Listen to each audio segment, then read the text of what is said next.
The train rattled into Stillwater, Montana, on a Tuesday morning that tasted like dust and dying dreams.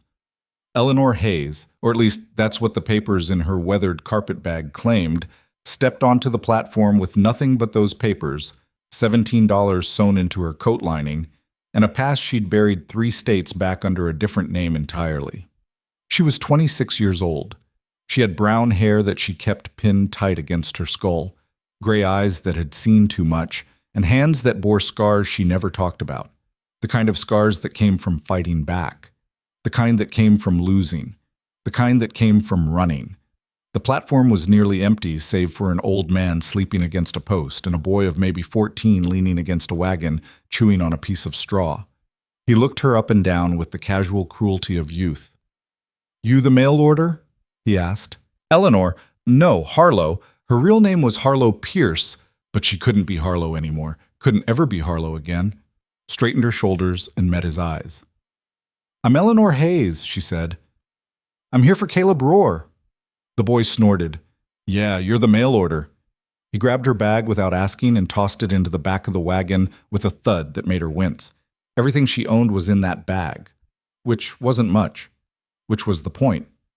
"Name's Danny," the boy said, climbing into the driver's seat. "I work the horses at Rohr's ranch.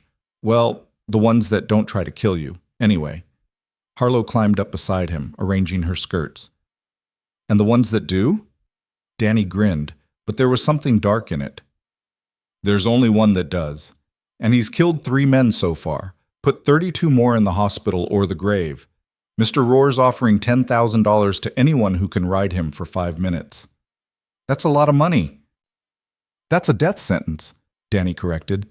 He snapped the reins, and the wagon lurched forward. "Ain't nobody gonna claim that prize. Ain't nobody stupid enough." Harlow watched the town roll past. The saloon, the general store, the church with its white steeple piercing the gray sky like a broken finger. Stillwater. Even the name sounded like something that had stopped moving, stopped living. "Why does he keep a horse like that?" she asked. Danny shrugged. "Mr. Rohr don't explain himself to nobody, but I heard tell he bought Nightmare, that's the stallion's name, off a trader about 3 years back. Horse was already mean then, just got meaner." "Nightmare," Harlow repeated softly. "Yeah, fits, don't it?" The ranch appeared after 30 minutes of riding through landscape that looked like something had beaten it into submission, flat, brown, endless. The main house was a 2-story structure of dark wood and stone, practical and cold. Behind it sprawled the barns, the bunkhouse, the corrals. And beyond those, separated from everything else by a good 100 yards, stood a single corral made of railroad ties instead of split rails. Even from this distance, Harlow could see the massive black shape moving inside it. "That's him," Danny said, following her gaze. "That's Nightmare." The stallion was pacing the fence line like a caged thunderstorm, all muscle and rage and terrible, brutal beauty. Even from here, Harlow could see the scars cutting through his coat, pale lines that spoke of whips and spurs, and hands that had met his resistance with violence. Something in her chest tightened. "Mr. Rohr's waiting for you in the house," Danny said, pulling the wagon to a stop in front of the main building. "I'll take your bag to the guest room." "Thank you," Harlow said, but she was still watching the horse. The front door opened before she could knock. The man who stood there was tall, broad-shouldered, maybe 40 years old, with dark hair going gray at the temples, and eyes the color of winter slate. His face was weathered, hard-angled, the kind of face that looked like it had forgotten how to smile years ago. "Eleanor Hayes?" His voice was deep, rough-edged. "Yes." "Caleb Rohr." He didn't offer his hand. "You're late." "The train was delayed and—" "I don't care about the train." He stepped back, gesturing her inside. "We need to talk." The house was as cold inside as it looked outside.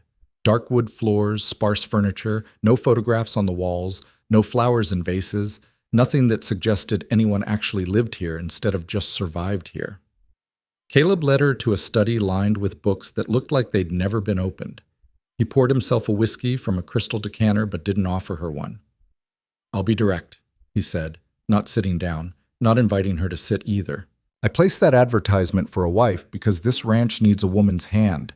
I need someone to manage the house, handle the books, host when I have business associates visit. I need someone practical, someone who won't cause trouble. I understand, Harlow said quietly. Do you?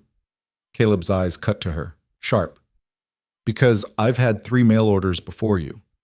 First one took one look at the ranch and got back on the train. Second one lasted a week before she ran off with one of my ranch hands.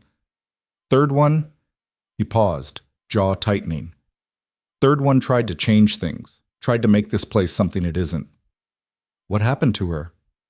I sent her back east with enough money to start over somewhere else. Somewhere that wasn't here. He took a drink. I'm not looking for love, Miss Hayes. I'm not looking for companionship. I'm looking for a transaction. You do the job, you get food, shelter, and a stipend. After 1 year, if we both agree, we'll make it legal. If not, you leave with enough money to get wherever you want to go. Is that clear? It should have stung. Maybe it would have once, but Harlow had learned that clear, cold transactions were safer than warm promises. Promises broke. Transactions held. It's clear, she said. Good. Caleb set down his glass. Maria will show you to your room. Dinner's at 6. Don't be late. He walked out without another word. Harlow stood alone in the study, surrounded by unread books and the lingering smell of whiskey, and thought, this is fine. This is safe. This is far enough away that he'll never find me. She'd been telling herself that for 3 months now, through 4 different towns, 5 different names, 6 different trains heading west. Eventually, she might even believe it. Maria turned out to be a Mexican woman in her 50s with kind eyes and hands that moved with the efficiency of someone who'd been running this house alone for too long.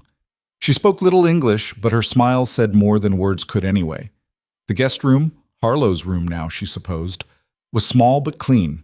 A bed, a dresser, a wash basin, a window that looked out over the corrals. Over Nightmare's corral. Harlow unpacked her few belongings, hung her 2 dresses in the narrow wardrobe, placed her brush on the dresser. She pulled out the papers that said she was Eleanor Hayes, 24 years old, born in Philadelphia, orphaned at 12, worked as a seamstress until answering Mr. Rohr's advertisement. All lies. Her real papers: Harlow Pierce, 26, born in St. Louis, married at 18 to Marcus Pierce, widowed at 25 when Marcus had died in what the law called a hunting accident, and what Harlow knew was something far more complicated. Those papers were burned, scattered in ashes across 3 states. She touched the scar on her left wrist, hidden beneath her sleeve. A perfect circle, like someone had pressed a lit cigar against her skin and held it there while she screamed. Marcus's favorite punishment when she displeased him. She had 16 more scars just like it, scattered across her body like a map of failed escapes. But Marcus was dead now, and Harlow Pierce was dead too. All that was left was Eleanor Hayes, mail-order bride, trying to disappear into the Montana frontier, trying to survive. Dinner was a silent affair. Caleb sat at the head of the table. Harlow sat at the far end. Between them stretched 8 feet of polished wood and a canyon of unspoken rules. Maria served beef stew and cornbread. It was good, better than anything Harlow had eaten in months of running. The books are in the study, Caleb said without looking up from his plate. I'll expect a full accounting by the end of the week. Of course. The foreman's name is Wade Carrick. He's been with me for 15 years. What he says about the ranch operations goes. You don't countermand him. I understand. The hands eat in the bunkhouse. You eat here. You don't socialize with them. All right. Caleb finally looked up, his eyes cold and measuring. You're very agreeable, Miss Hayes. You're very clear about your expectations, Mr. Rohr. Something flickered across his face. Surprise, maybe, or suspicion. Then it was gone. Good, he said, and returned to his stew. After dinner, Harlow retreated to her room. She should have been exhausted. It had been a long day, a long week, a long 3 months of running, but sleep felt impossible. She found herself standing at the window, looking out at the corrals, at the one separated from all the others. The moon was rising, fat and silver, and in its light she could see Nightmare pacing his prison. Back and forth, like something wild trying to remember what freedom felt like. The Stallion was magnificent. Even from here, even in the darkness, she could see the power in him. the terrible wounded power. They said he killed 3 men.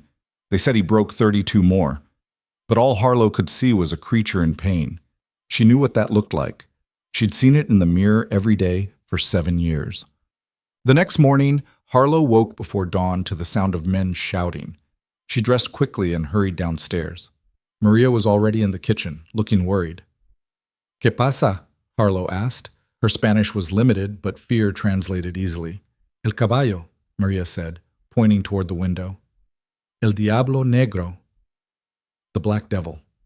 Harlow went to the window and felt her blood freeze. A crowd had gathered at Nightmare's corral, 8 or 9 ranch hands, all shouting, some holding rifles. In the center of the chaos, the stallion was rearing and screaming, a sound that didn't seem like it should come from a living thing. Harlow ran. She ran out the back door, across the yard, past the other corrals where the regular horses were whinnying in distress at the commotion. "What's happening?" she called as she pushed through the crowd of men. They turned to look at her, dusty, hard-faced men who clearly didn't think much of a woman in a nightdress and shawl running into their business. "Got himself caught in the fence wire," one of them said. "Tore himself up real bad trying to break free." Harlow pushed closer. Nightmare was tangled in the barbed wire that someone had apparently strung along the inside of the railroad ties. Illegal, cruel, but effective at keeping animals trapped. His front left leg was caught, blood streaming down from deep gashes. His eyes were rolling white with terror.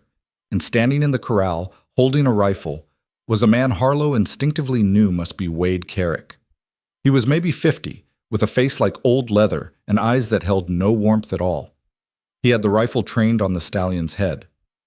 "Only one way to deal with a horse this far gone," Wade said. His voice carried the flat certainty of a man who'd made this decision before.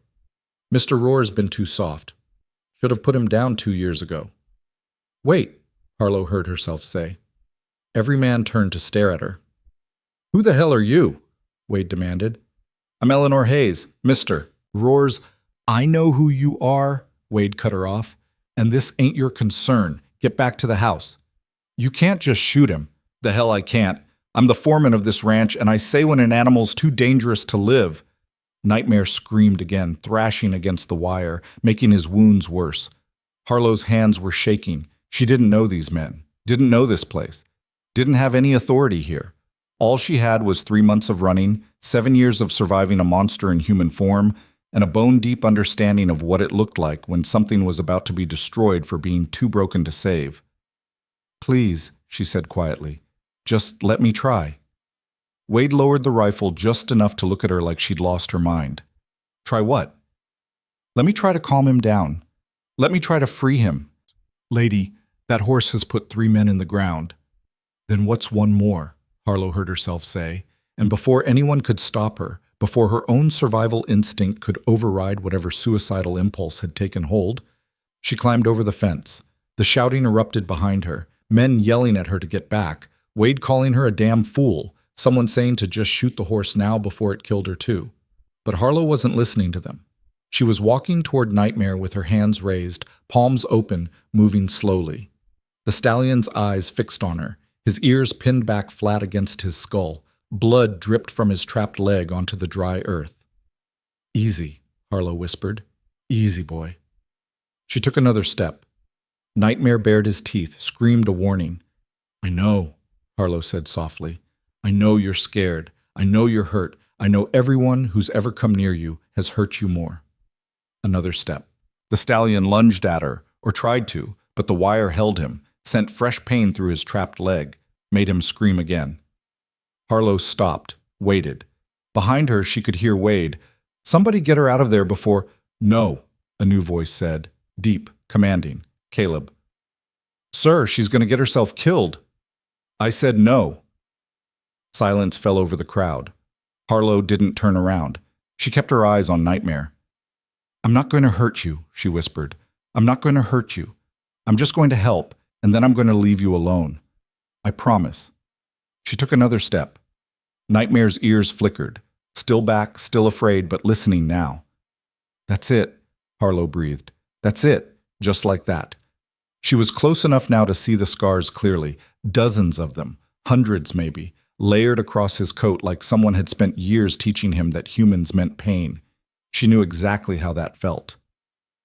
"I'm going to touch the wire now," she said quietly.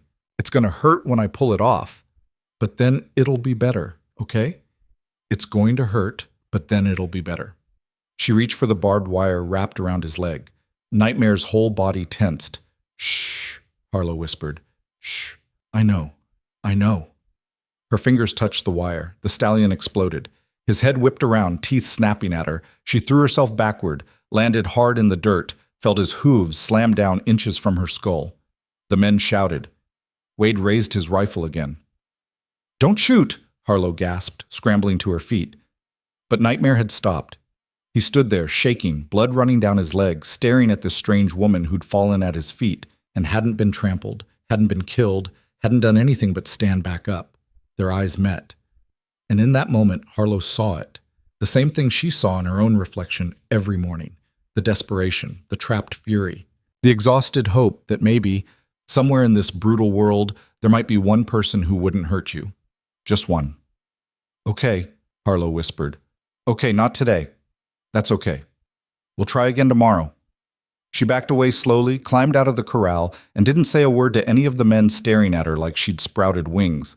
She walked straight back to the house, up to her room, closed the door, and sat on the edge of the bed with her hands shaking so hard she had to clasp them together to make them stop. What the hell was she doing? She was supposed to be disappearing, surviving, not making scenes, not drawing attention, not risking her life for a horse nobody could save. But when she closed her eyes, all she could see was Nightmare's eyes. All she could feel was the recognition. Broken calling to broken. Survivor to survivor. Someone knocked on her door. "Miss Hayes," Caleb's voice, flat and controlled. "We need to talk." Harlow stood, smoothed her skirts, opened the door. Caleb stood in the hallway, his face unreadable. "That was the stupidest thing I've ever seen anyone do." "I know." "You could have been killed." "I know." "Wade wants you off the ranch, says you're a liability." "I understand." Caleb studied her for a long moment. "Why did you do it?" Harlow met his eyes. "Because nobody else was going to." Something shifted in his expression, surprise again, maybe even the ghost of respect. "The horse stays," he said finally, "but you stay away from him. That's an order, Miss Hayes. Stay away from Nightmare, or I'll have Wade put you on the next train east. Are we clear?" "Yes, Mr. Rohr." He nodded once and walked away. Harlow closed the door and returned to the window. In the distance, she could see Wade and two other men working to free Nightmare from the wire. The stallion was fighting them every step, making it as difficult as possible, making them hurt for hurting him. She understood that too. "Stay away from him," Caleb had ordered, but as Harlow watched Nightmare finally break free, watched him limp to the far side of the corral and stand there bleeding and alone, she knew with absolute certainty she wasn't going to obey that order, not even a little bit. The next 3 days passed in a careful routine. Harlow managed the house books, helped Maria with the meals, learned the rhythms of the ranch. She was polite to the hands when she encountered them, distant with Wade, and formal with Caleb. But every morning before dawn, she walked out to Nightmare's corral. She didn't go in. She didn't even get close to the fence. She just sat on the ground about 20 feet away, wrapped in her shawl against the Montana cold, and talked to him. "Good morning," she'd say softly. "It's Eleanor. I'm just going to sit here for a while if that's all right with you." The first morning, Nightmare charged the fence, screaming his rage. The second morning, he paced and snorted but didn't charge. The third morning, he stood at the far side of the corral and watched her with ears pricked forward, curious despite himself. Harlow talked to him about nothing. The weather, the ranch, stories from the books in Caleb's study that she was slowly reading. She didn't know if the words mattered. Maybe they didn't. Maybe it was just the consistency, the showing up, the not running away. On the fourth morning, as she was telling Nightmare about a book on Greek mythology she'd found, she heard footsteps behind her. She turned to find Danny, the boy who'd picked her up from the station, standing there with a bucket of feed. "You talk to him every morning?" Danny asked. "Yes." "That's crazy." Harlow smiled faintly. So I've been told. Danny came closer, set down the bucket. Wade says you're going to get yourself killed. Says Mr. Roar should send you away. Mr. Roar's already told me to stay away from Nightmare. But you're not. No, Harlow admitted. I'm not. Danny looked at the stallion, then back at her. Why? It was a simple question. It deserved a simple answer. But Harlow found herself saying, because I know what it's like to be called a nightmare when you're really just trying to survive. The boy's eyes widened slightly. He was quiet for a moment, then he said, My ma used to say that sometimes the meanest animals are just the scared ones nobody took time to understand. Your mother sounds wise. She was. Danny's voice went soft. She died 2 years back. Fever. I'm sorry. He shrugged, the way kids do when grief is still too big to carry properly. Anyway, I came to tell you that Wade's planning to shoot Nightmare tomorrow. Says the horse is too dangerous, costs too much to feed, and ain't worth the trouble. He's going to do it when Mr. Roar goes into town for supplies. Harlow's blood went cold. Mr. Roar agreed to this? Didn't ask him. Wade figures it's better to ask forgiveness than permission. Danny kicked at the dirt. Thought you should know, since you've been coming out here and all. Thank you, Danny. The boy nodded and walked away, leaving Harlow sitting alone with her thoughts and a creeping sense of dread. Wade was going to kill Nightmare tomorrow, and there was nothing she could do about it. She wasn't the owner, she wasn't the foreman, she was a mail-order bride with no authority, no power, and no right to interfere. She should let it happen. She should stay quiet, keep her head down, disappear into the role of Eleanor Hayes, practical and forgettable. That was the smart thing to do. That was the safe thing to do. Harlow stood up, brushed off her skirts, and looked at Nightmare. The stallion was watching her with those dark, knowing eyes. What are you going to do, those eyes seemed to ask. Run? Hide? Let them destroy me because it's safer for you? Harlow thought about Marcus, about the 17 scars he'd left on her body, about the days she'd finally fought back, and the choices she'd made that had turned her into a woman who had to steal dead names and run forever. She thought about all the times she'd been too scared to fight, all the times she'd survived by being small and quiet and forgettable, and she thought, not this time. I'm going to do something incredibly stupid, she told Nightmare quietly. And if it works, you're going to owe me. And if it doesn't work, we're both probably going to die. Sound fair? The stallion snorted. Harlow took that as agreement. That night, she waited until the house was dark and Caleb had retired to his room. Then she crept downstairs to the study, lit a single lamp, and opened the ranch's financial books. She'd been managing them for 3 days. She knew the numbers now, and she knew exactly how to make her case. She worked through the night, writing by lamplight, checking and rechecking her figures. By the time dawn broke, she had a document that was either brilliant or insane, possibly both. She bathed, dressed in her best dress, pinned her hair up carefully, and waited in the dining room for Caleb to come down for breakfast. He appeared at 6:30, stopped short when he saw her sitting there. You're up early, he said. I need to speak with you, Mr. Roar. It's important. Caleb poured himself coffee, sat down at the head of the table. Go ahead.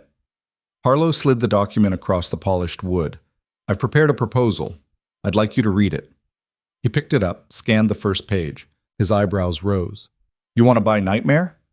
I want to propose a partnership, Harlow corrected. The horse currently costs the ranch approximately $40 per month in feed, medical care, and maintenance. He generates no income and, according to Wade's reports, poses a significant liability risk. I'm aware. I'm proposing that you give me 3 months to work with him. If at the end of 3 months, I can get him to accept basic handling, halter, lead, grooming, the ranch saves the cost of destroying him and potentially gains a usable animal. If I fail, she paused. If I fail, I'll leave. No argument, no severance, no questions asked. Caleb set down the document. You're willing to bet your position here on a horse? I am. Why? It was the same question Danny had asked, the same question Harlow had been asking herself. She could have given him the practical answer, that Nightmare deserved a chance, that putting down a healthy animal was wasteful, that with time and patience almost anything could be salvaged. Instead, she heard herself say, Because I understand what it's like to be something people want to destroy rather than fix. The words hung in the air between them. Caleb's expression didn't change, but something flickered in his eyes. Recognition, maybe. Or warning. This is about more than the horse, he said quietly. Maybe, Harlow admitted. Does it matter? The proposal is sound, the numbers work, and I'm the one taking all the risk. Caleb was quiet for a long moment, studying her like she was a puzzle he couldn't quite solve. Finally, he said, Wade's going to fight this. Then don't tell Wade. Tell him you've decided to give it more time. Tell him you want to see if the horse is worth the bounty you posted. Tell him whatever you need to tell him. You're asking me to lie to my foreman. I'm asking you to make a business decision that happens to align with keeping a living creature alive. Harlow met his eyes steadily. But yes, I'm asking you to choose me over him for 3 months. She saw it then, the moment Caleb made his decision. It wasn't in his words or his expression. It was in the way he picked up the document again, read it more carefully this time. 3 months, he said finally. You work with the horse every day. You document your progress. At the end of 90 days, if he's not safe to handle, he gets put down. And you're on the next train east. Agreed? Agreed. And Miss Hayes? Caleb's voice went hard. If that horse hurts you, kills you, or puts you in the hospital, the deal is void. I won't have your death on my conscience along with everything else. Understood? Understood. He held out his hand. Harlow shook it, felt the calluses on his palm, the strength in his grip. You're either very brave or very foolish, Caleb said. Can't I be both? The corner of his mouth twitched. Not quite a smile, but close. Get to work, Miss Hayes. Harlow started that very day. She collected a stool, a bucket of oats, and a thick blanket. She set them up just outside Nightmare's corral, close enough that he could see her clearly, far enough that he didn't feel threatened. Then she sat down and started talking. Hello, Nightmare. My name is Eleanor, and I'm going to be spending a lot of time with you over the next 3 months. I'm not going to force you to do anything. I'm not going to hurt you. I'm just going to sit here and keep you company. The stallion stood at the far end of the corral, watching her with deep suspicion. I know you don't trust me, Harlow continued softly. I don't blame you. From what I can see, everyone who's ever gotten near you has given you a reason not to trust. But I'm different. Or at least, I'm going to try to be. She opened the bucket of oats, scooped some into her palm, and held her hand out. Nightmare didn't move. That's okay, Harlow said. I'll just leave them here. If you want them later, they're yours. She set the oats on the ground near the fence and returned to her stool. An hour passed. 2 hours. The sun climbed higher, burning off the morning frost. Harlow talked about the books she'd been reading, about the ranch, about the small birds that had built a nest in the eaves of the barn. She didn't talk about Marcus. She didn't talk about the scars under her sleeves. She didn't talk about the nightmares that still woke her most nights, gasping and shaking. But somehow, she thought Nightmare understood anyway. Around noon, Danny came by with a sandwich for her. You're really doing this, he said, half disbelief, half admiration. I'm really doing this. Wade spitting mad, heard him yelling at Mr. Roar this morning. What did Mr. Roar say? Told Wade the horse stays for now, told him you're in charge of Nightmare's care, told him if he had a problem with it, he could take it up with the bank in town. Danny grinned. Wade didn't like that much. I imagine not. Be careful, Danny said, more serious now. Wade don't like being overruled, and he really don't like women telling him what to do. Noted, Harlow said quietly. After Danny left, she returned to her vigil. By the time the sun started to set, painting the Montana sky in shades of orange and purple, Nightmare had moved closer. Not much, maybe 10 feet, but closer. And the oats Harlow had left by the fence? Gone. She smiled. Tomorrow, she told the stallion softly. We'll try again tomorrow. Content. The pattern continued. Every morning, Harlow arrived at dawn with her stool, her blanket, and her bucket of oats. She talked, read aloud, hummed songs she half remembered from her childhood. Nightmare watched her. Day by day, he moved closer. By the end of the first week, he was standing at the fence while she sat just on the other side. By the end of the second week, he was taking oats from her hand, snatching them quickly, ready to bolt, but taking them nonetheless. By the third week, he let her touch his muzzle through the fence. It was slow, delicate work. 2 steps forward, 1 step back. Some days he was calm. Some days he was agitated, pacing and snorting. Harlow learned to read his moods, to know when to push and when to simply sit in silence. The ranch hands thought she was crazy. Wade thought she was dangerous. Caleb watched from a distance, saying nothing. And Harlow? Harlow felt something she hadn't felt in years. Purpose. She was still playing the role of Eleanor Hayes during the day, managing the books, helping Maria, being polite and forgettable. But every morning with Nightmare, she was someone else. Someone who wasn't running. Someone who was fighting back against the cruelty of the world in the only way she knew how, by refusing to let it win. On a cold morning in the 4th week, as Harlow sat reading aloud from a book of Robert Frost poems, she heard the sound of horses approaching. She looked up to see 3 riders coming toward the ranch, well-dressed men on expensive horses, led by someone who made Harlow's instincts scream danger even from a distance. The man in the lead was maybe 60, silver-haired, wearing a coat that probably cost more than most people made in a year. He had the bearing of someone used to being obeyed. He also had a riding crop tucked into his belt, and when his eyes landed on Nightmare's corral, his expression turned predatory. Harlow stood slowly, a bad feeling coiling in her gut. The riders stopped at the main house. The silver-haired man dismounted, said something to his companions, then walked directly toward Harlow, toward Nightmare. "Well, well," the man said, his voice smooth and cold. "So this is where the black bastard ended up." He stopped a few feet from the fence, looking at Nightmare the way someone might look at a possession they'd lost and wanted back. Nightmare's reaction was immediate and visceral. The stallion reared, screaming, his eyes rolling white with terror and rage. He slammed his hooves against the fence so hard the railroad ties shuddered. "Easy," Harlow said quickly, stepping between the man and the corral. "You're upsetting him." The man's cold eyes shifted to her. "And who are you?" "Eleanor Hayes. I work for Mr. Rohr." "Ah," a thin smile. "I'm Silas Drayton, horse trader, and that animal belongs to me." Harlow's blood turned to ice. "Mr. Rohr bought him 3 years ago." "Under false pretenses," Silas interrupted smoothly. "I was recently made aware that the sale contract was never properly filed, which means legally the beast is still mine, and I've come to collect." Behind her, Nightmare was still screaming, throwing himself against the fence with the kind of desperate violence that spoke of old wounds being reopened. Harlow looked into Silas Drayton's eyes and saw exactly what this man had done to Nightmare, saw it in the way he smiled at the horse's terror, saw it in the casual cruelty of his posture. This was the man who had broken Nightmare the first time, and he wanted to do it again. "You can't have him," Harlow heard herself say. Silas raised an eyebrow. "I beg your pardon?" "I said you can't have him. He's not for sale." "I don't recall asking for your permission." Silas's voice went sharp. "Get Caleb Rohr, now!" Harlow didn't move. Silas took a step closer. "I heard what you said." Harlow's voice was steady, even though her heart was hammering.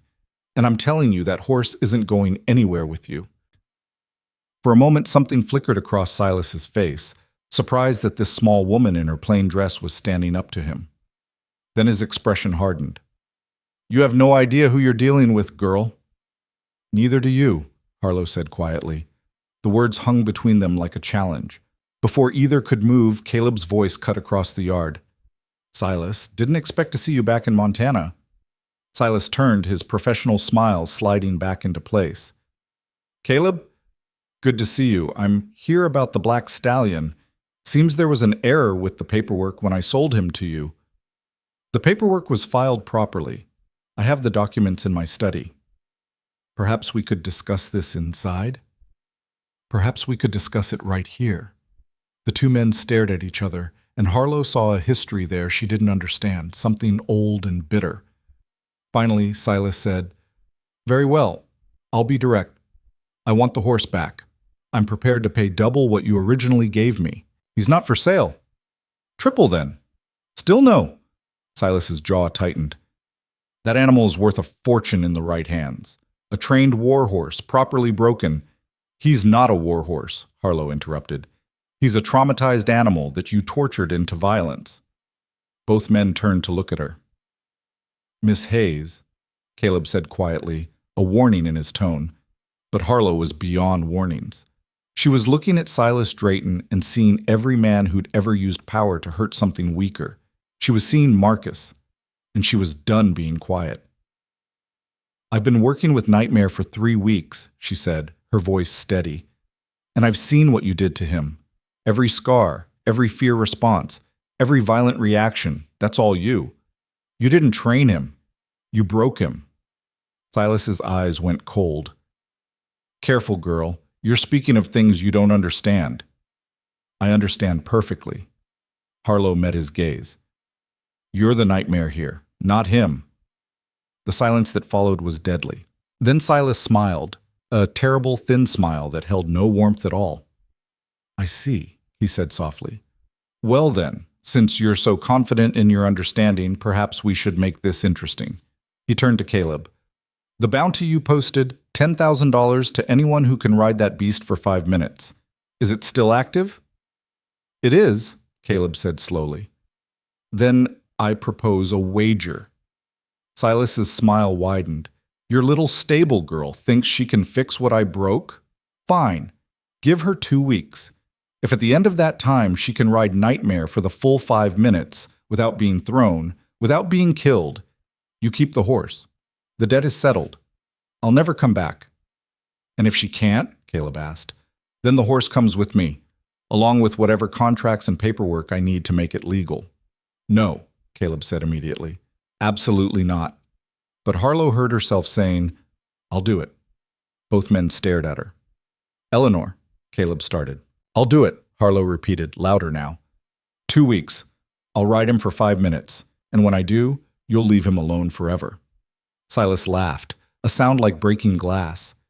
You have spirit, I'll give you that, but spirit doesn't keep you on an animal that's killed 3 men. Maybe not, Harlow said. But I'm not trying to dominate him. I'm trying to heal him. There's a difference. We'll see.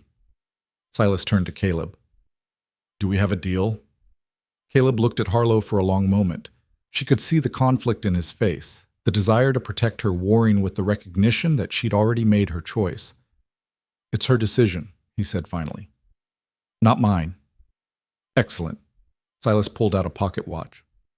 2 weeks from today, same time, I'll bring witnesses. And Caleb? His smile turned cruel.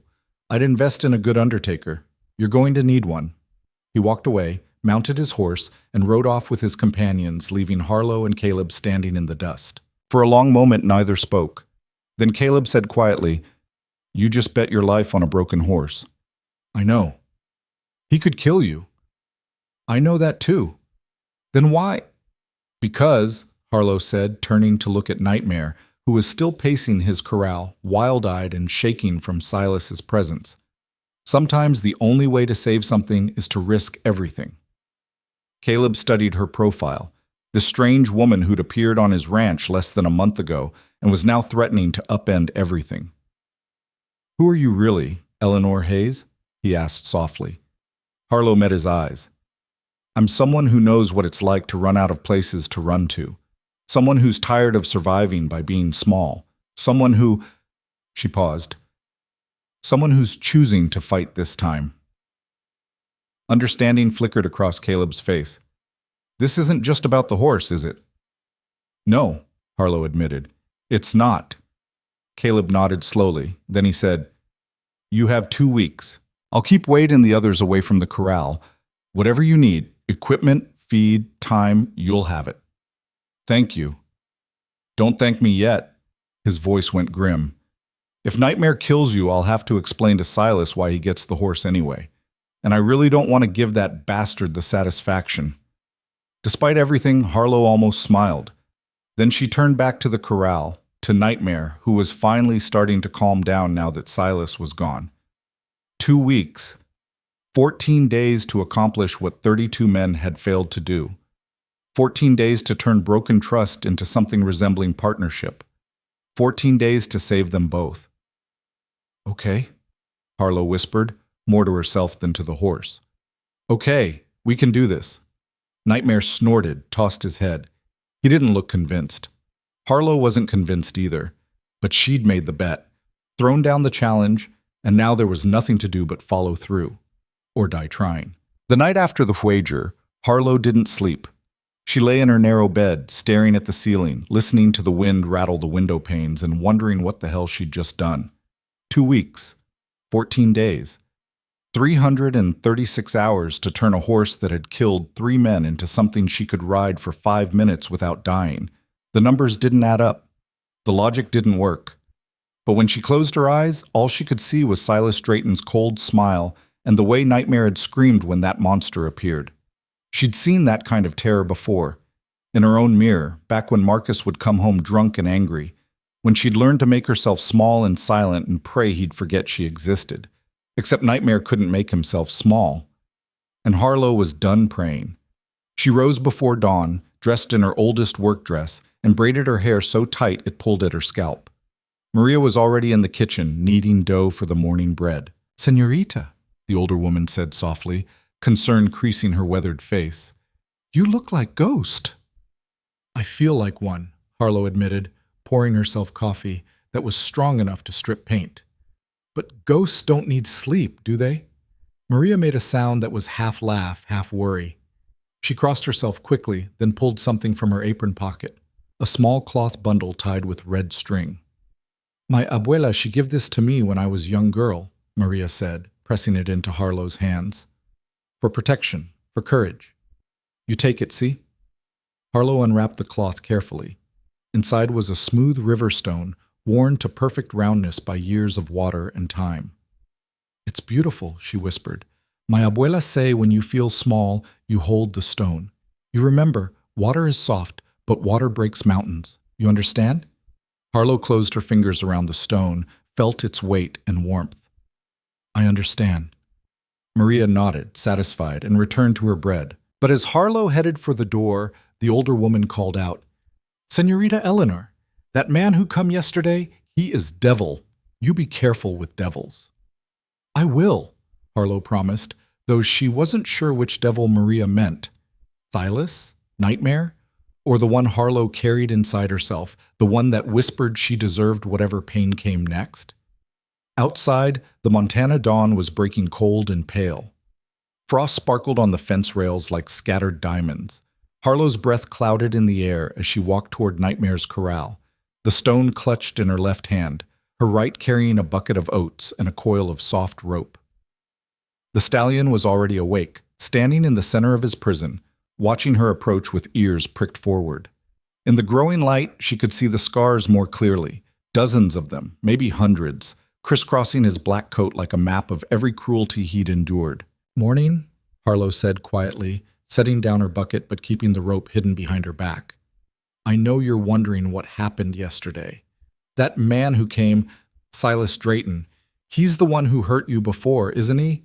The one who taught you that humans mean pain." Nightmare tossed his head, snorted hard. "Yeah," Harlow continued, moving slowly to her usual spot just outside the fence. "I thought so." "Well, he's coming back in 2 weeks, and when he does, I need to be on your back. I need to ride you for 5 minutes, because if I can't—" She paused, swallowed hard. "If I can't, he takes you back. And I know what men like him do to things they own." The stallion pawed at the ground, restless, agitated. Harlow sat down on her stool, pulled out the stone Maria had given her, turned it over and over in her palm. "My husband used to own me like that. His name was Marcus Pierce, and for 7 years he reminded me every single day that I belonged to him, that I was his property, his thing." Her voice went flat, distant. "He had this favorite trick. When I displeased him, and I displeased him often, breathing wrong or smiling wrong or existing wrong, he'd take a cigar and—" She stopped, pulled up her sleeve, showed Nightmare the perfect circle of scar tissue on her wrist. 16 more of these scattered all over. Some places people could see, most places they couldn't. He was careful about that. Didn't want anyone knowing he was breaking his property. Nightmare had gone completely still, watching her. I tried to leave 3 times, Harlow continued softly. First time he found me at the train station, dragged me home by my hair in front of everyone, and nobody stopped him because I was his wife and he had rights. Second time, I made it 2 towns over. He tracked me down, brought me back, burned all my clothes as punishment. Said if I wanted to run, I could do it naked. She laughed, a sound with no humor in it. Third time, I got smart. Waited until he went hunting, took his spare rifle, followed him into the woods, and she stopped again. Some truths were too dangerous to speak aloud, even to a horse, but Nightmare seemed to understand anyway. He took a step closer to the fence, his dark eyes fixed on her face. They called it a hunting accident, Harlow whispered.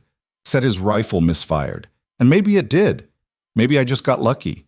Either way, Marcus Pierce died in those woods, and Harlow Pierce died with him. Because I couldn't stay her anymore. Couldn't stay in that town, in that name, in that life. So I ran. Became someone else. Kept running and running until I ended up here, calling myself Eleanor Hayes and pretending I never knew what it felt like to be owned. She wiped at her eyes roughly, angry at the tears. But I do know. I know exactly what Silas did to you. And I know what he'll do if he gets you back. So here's the deal, Nightmare. I need you to trust me enough to let me on your back. Not because I want to break you. Not because I want to prove I'm stronger. But because it's the only way to save us both. The silence that followed was broken only by the wind and the distant sound of the ranch waking up. Men's voices, the clang of metal, the whinny of horses in the other corrals. Then Nightmare did something he'd never done before. He walked to the fence, lowered his massive head, and breathed softly against Harlow's outstretched hand. It wasn't trust, not yet, but it was the beginning of something. Okay, Harlow breathed. Okay. Thank you. She sat with him until the sun was fully up, talking quietly, letting him get used to the sound of her voice mixed with honesty instead of fear. When she finally stood to go prepare breakfast for Caleb, she felt something shift inside her chest. Something that might have been hope, if hope wasn't such a dangerous thing to carry. But as she walked back toward the house, she saw a figure leaning against the barn, watching her. Wade. The foreman's face was cold as winter stone. He pushed off from the barn, intercepted her path, stood close enough that she had to tilt her head back to meet his eyes. That was quite a story you told that animal, Wade said quietly. Didn't know we had a murderer working the ranch. Harlow's blood turned to ice. You were listening. I was checking the fence lines. Couldn't help but overhear. His smile was a knife edge. Now, I don't know if what you said was true or just some tale to make yourself feel special. Don't much care either. But here's what I do know. You're playing a dangerous game, girl. Making bets you can't win. Interfering with ranch business. Mr. Rohr approved my work with Nightmare. Mr. Rohr's got a soft spot for strays, always has. But soft spots get people killed. Wade leaned closer, his breath smelling of tobacco and coffee. That horse is going to throw you, going to break your neck or crush your skull. And when it does, Silas Drayton's going to take him anyway, and all your pretty speeches about trust and healing won't mean shit. Maybe, Harlow said, forcing her voice steady even though her hands were shaking. Or maybe I'll prove you wrong. Wade's eyes narrowed. You threatening me? No, I'm just telling you what's going to happen. For a moment, she thought he might hit her. His hand even twitched toward his belt. But then footsteps crunched on the gravel behind them, and Caleb's voice cut through the tension. Wade, I need you to check on the north pasture fence. Storm damage. Wade's jaw tightened, but he stepped back, touched his hat brim in a mockery of respect. Yes, sir. He walked away, but not before shooting Harlow a look that promised this conversation wasn't over. Caleb waited until the foreman was out of earshot, then turned to Harlow. What did he say to you? Nothing important, Eleanor. He thinks I'm going to fail, Harlow said simply. He's probably right. Caleb studied her face for a long moment. You told the horse about your husband. It wasn't a question. Harlow's throat tightened. You were listening too? I was checking on you, wanted to make sure you were safe after yesterday. He paused. The hunting accident. Was it an accident? The question hung between them like a loaded gun. Harlow could lie. Should lie. Eleanor Hayes would definitely lie. But she was so tired of lying. Does it matter? She asked quietly. Caleb's expression didn't change, but something shifted in his eyes. Not judgment, not horror. Understanding, maybe, or recognition. No, he said finally. I suppose it doesn't, but for what it's worth, if he was the kind of man who put those scars on you, then whatever happened in those woods was justice, not murder. Harlow felt something crack open in her chest. The law wouldn't agree. The law's not always right. Caleb's voice went rough. I had a wife once. Sarah. She was... He stopped, shook his head. Doesn't matter now. She's been gone 5 years. But I learned that some people are poison, and removing poison from the world isn't a crime. It's survival. They stood there in the cold morning light, two people carrying ghosts, and for the first time since arriving at the ranch, Harlow felt less alone. 2 weeks, Caleb said quietly. Whatever you need, you ask me. Not Wade. Me. Understood? Understood. And Eleanor? Be careful.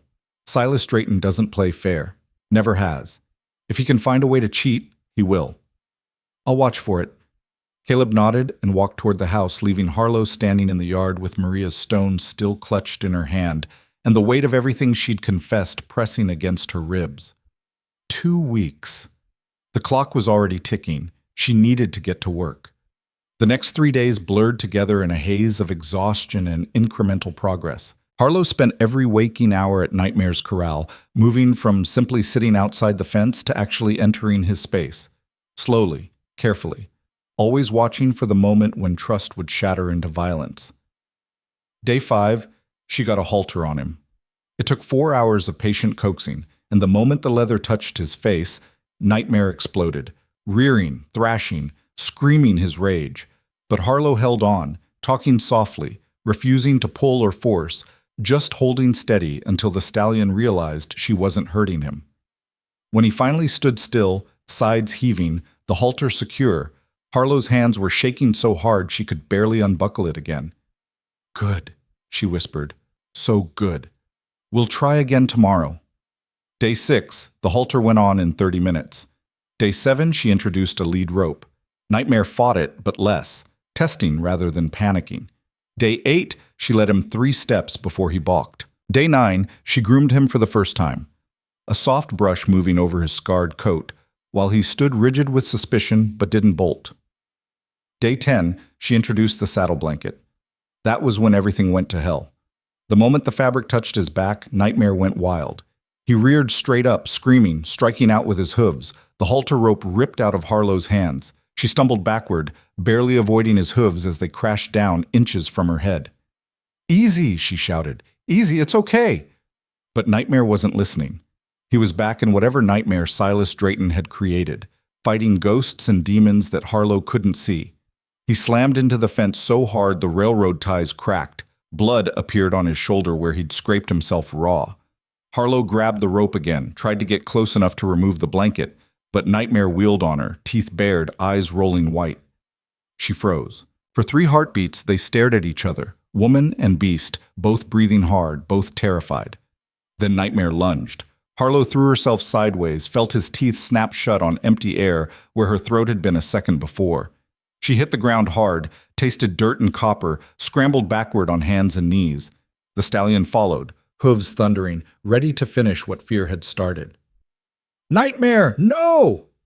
Harlow didn't know where the words came from, didn't know what made her scream his name instead of run, but the sound cut through his panic like a knife.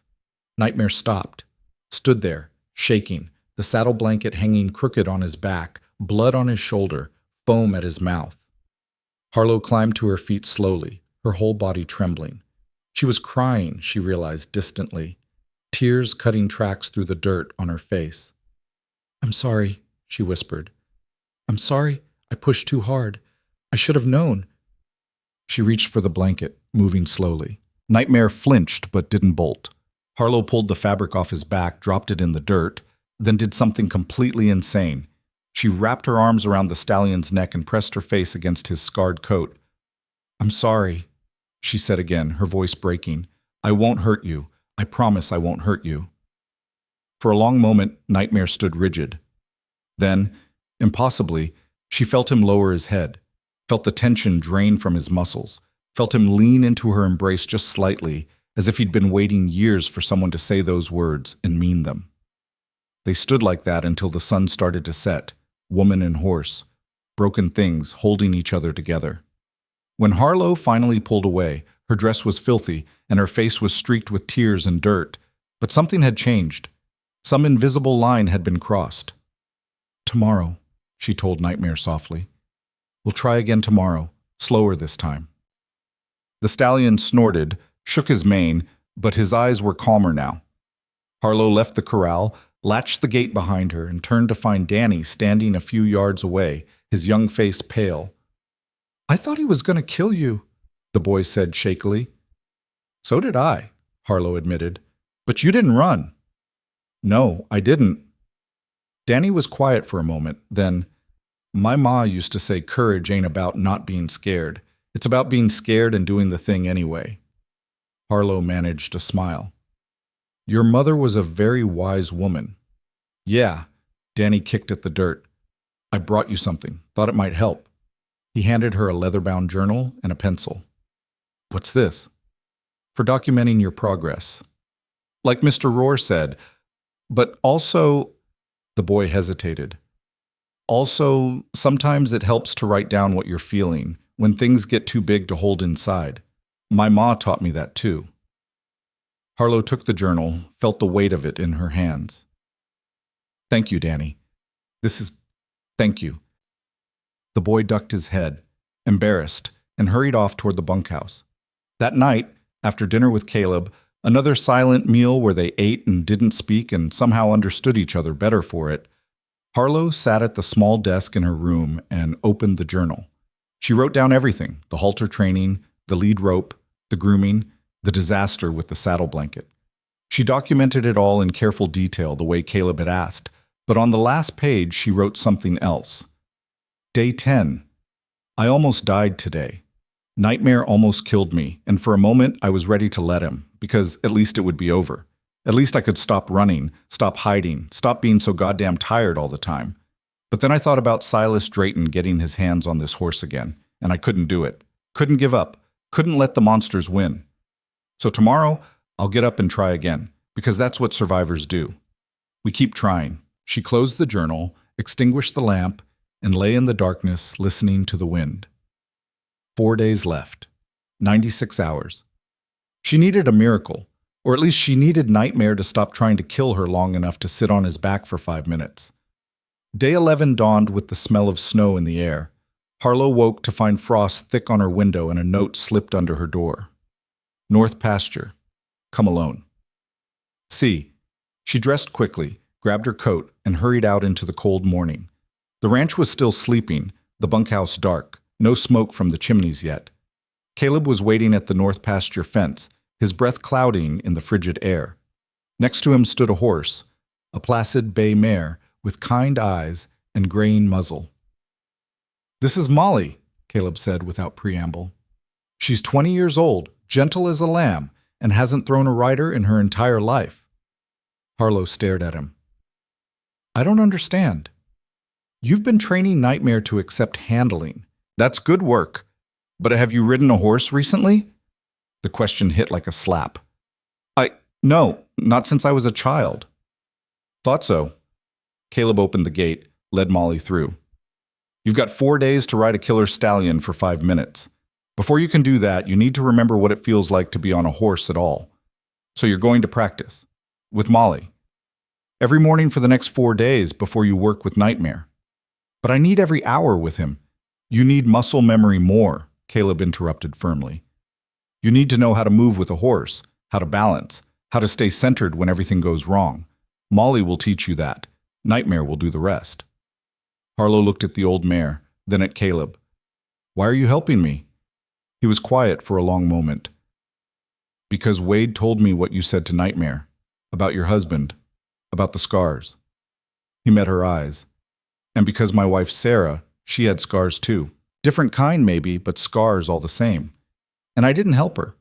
Didn't see what was happening until it was too late. So maybe helping you is..." He stopped, jaw tight. "Maybe it's the thing I should have done then." The raw honesty in his voice made Harlow's chest ache. What happened to Sarah? She took too much laudanum one night. Doctor said it was an accident, but I found the empty bottles hidden in her wardrobe afterward. 11 of them. His voice went flat. She'd been planning it for a while. I'm sorry, Harlow whispered. Don't be. Just get on the horse.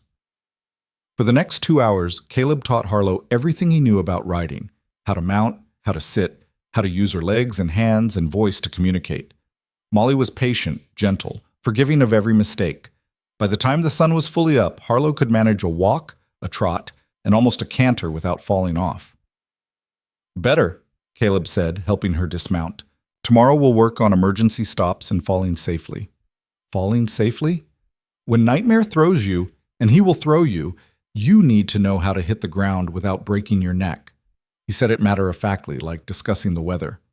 Harlow wanted to argue, wanted to insist she wouldn't get thrown, but they both knew better.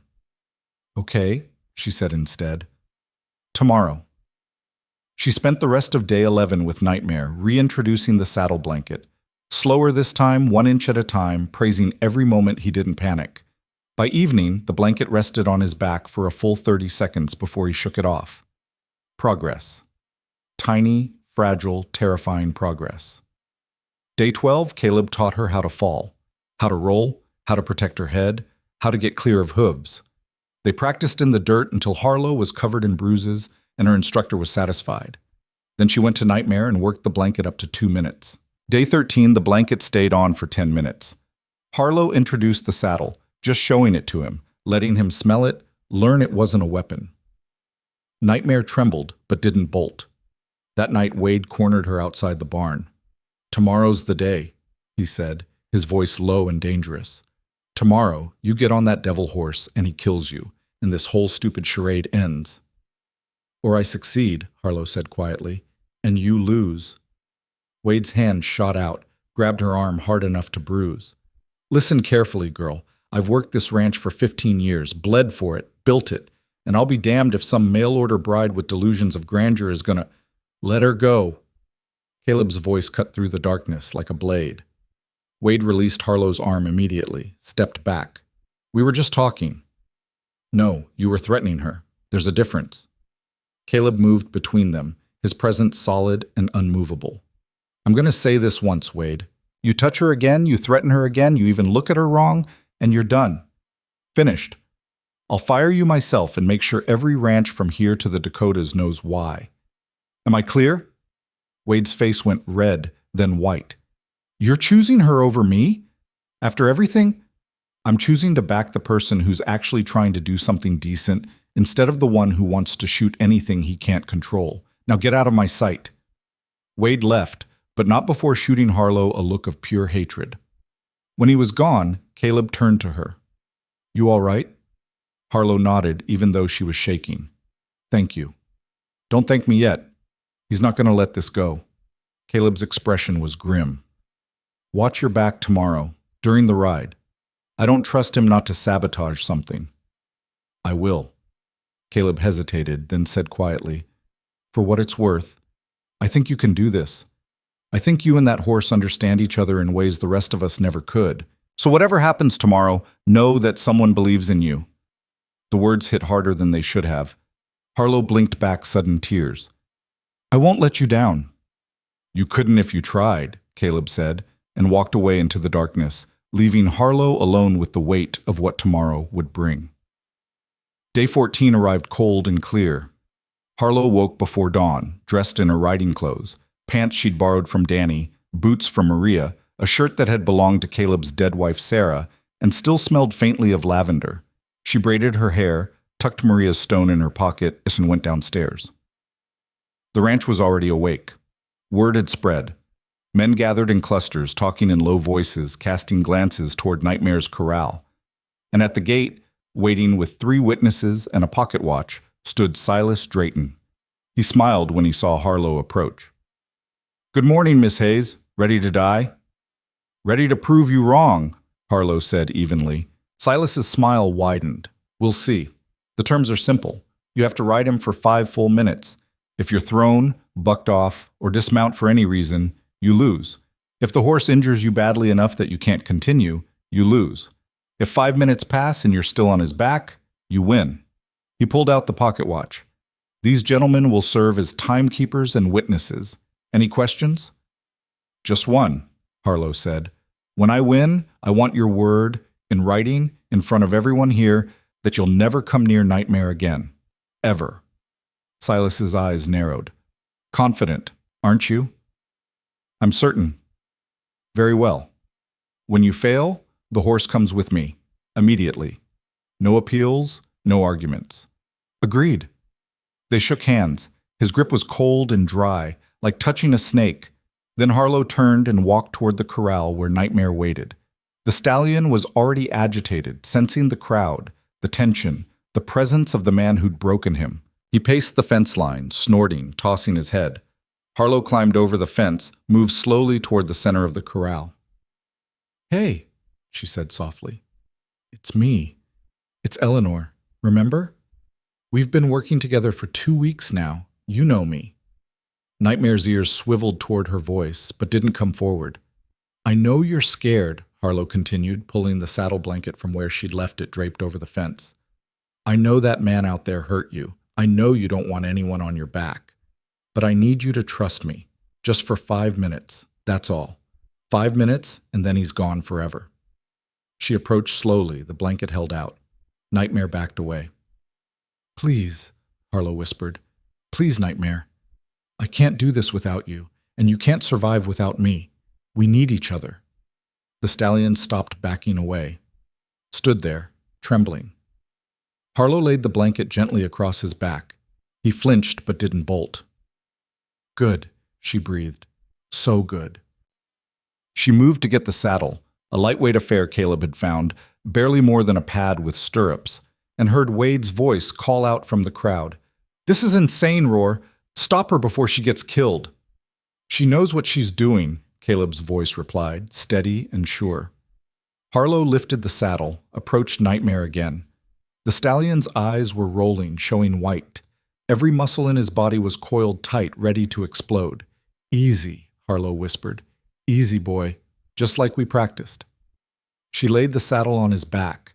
Nightmare screamed. The sound cut through the morning air like a blade.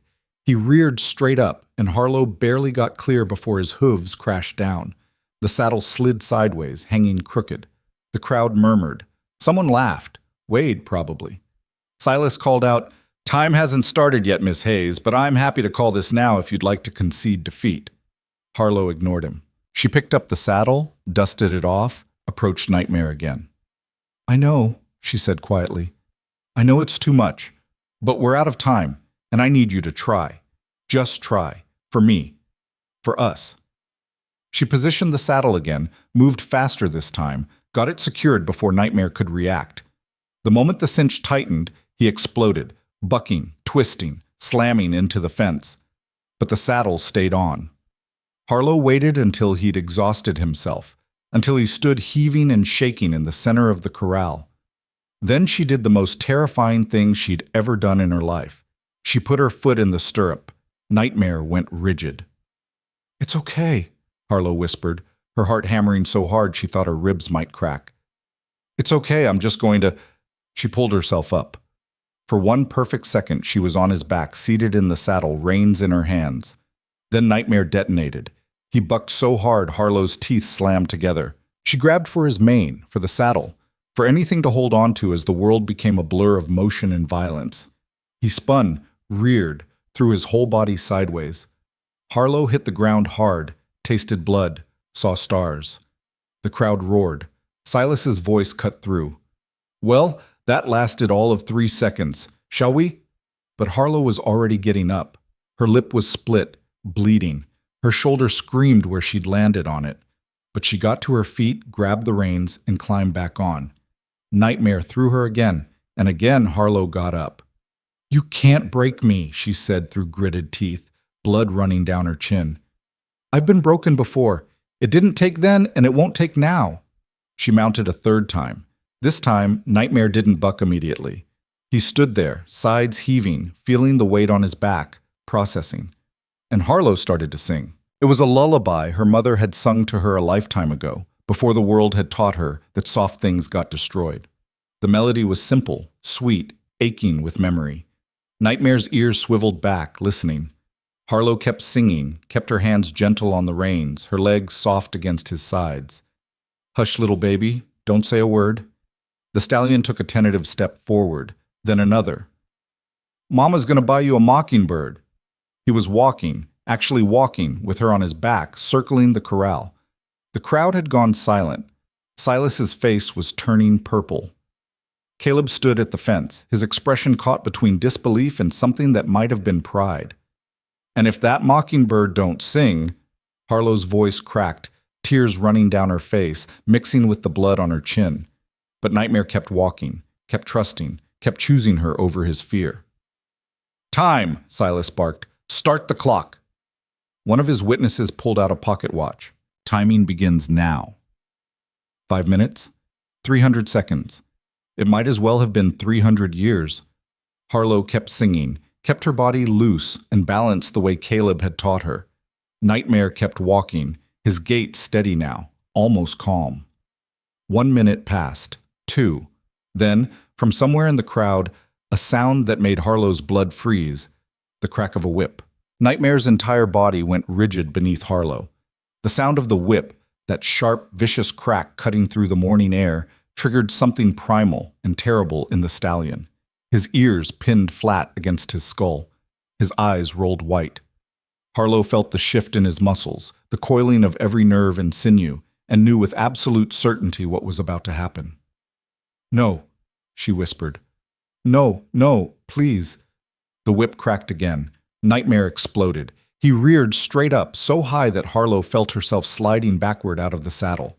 She grabbed his mane, wrapped her fingers in the coarse black hair, held on with everything she had. His hooves slammed back down, and immediately he was bucking. Not the measured testing bucks from before, but pure, mindless violence. The kind of bucking that had killed 3 men and broken 32 more. The crowd scattered. Men shouted. Someone screamed. Harlow's world became nothing but motion and terror. She could hear Caleb yelling something, could hear Silas laughing, could hear the pocket watch holder calling out the time. 2 minutes, 30 seconds. But it all seemed distant, underwater, drowned out by the thunder of Nightmare's hooves and the roaring in her own ears.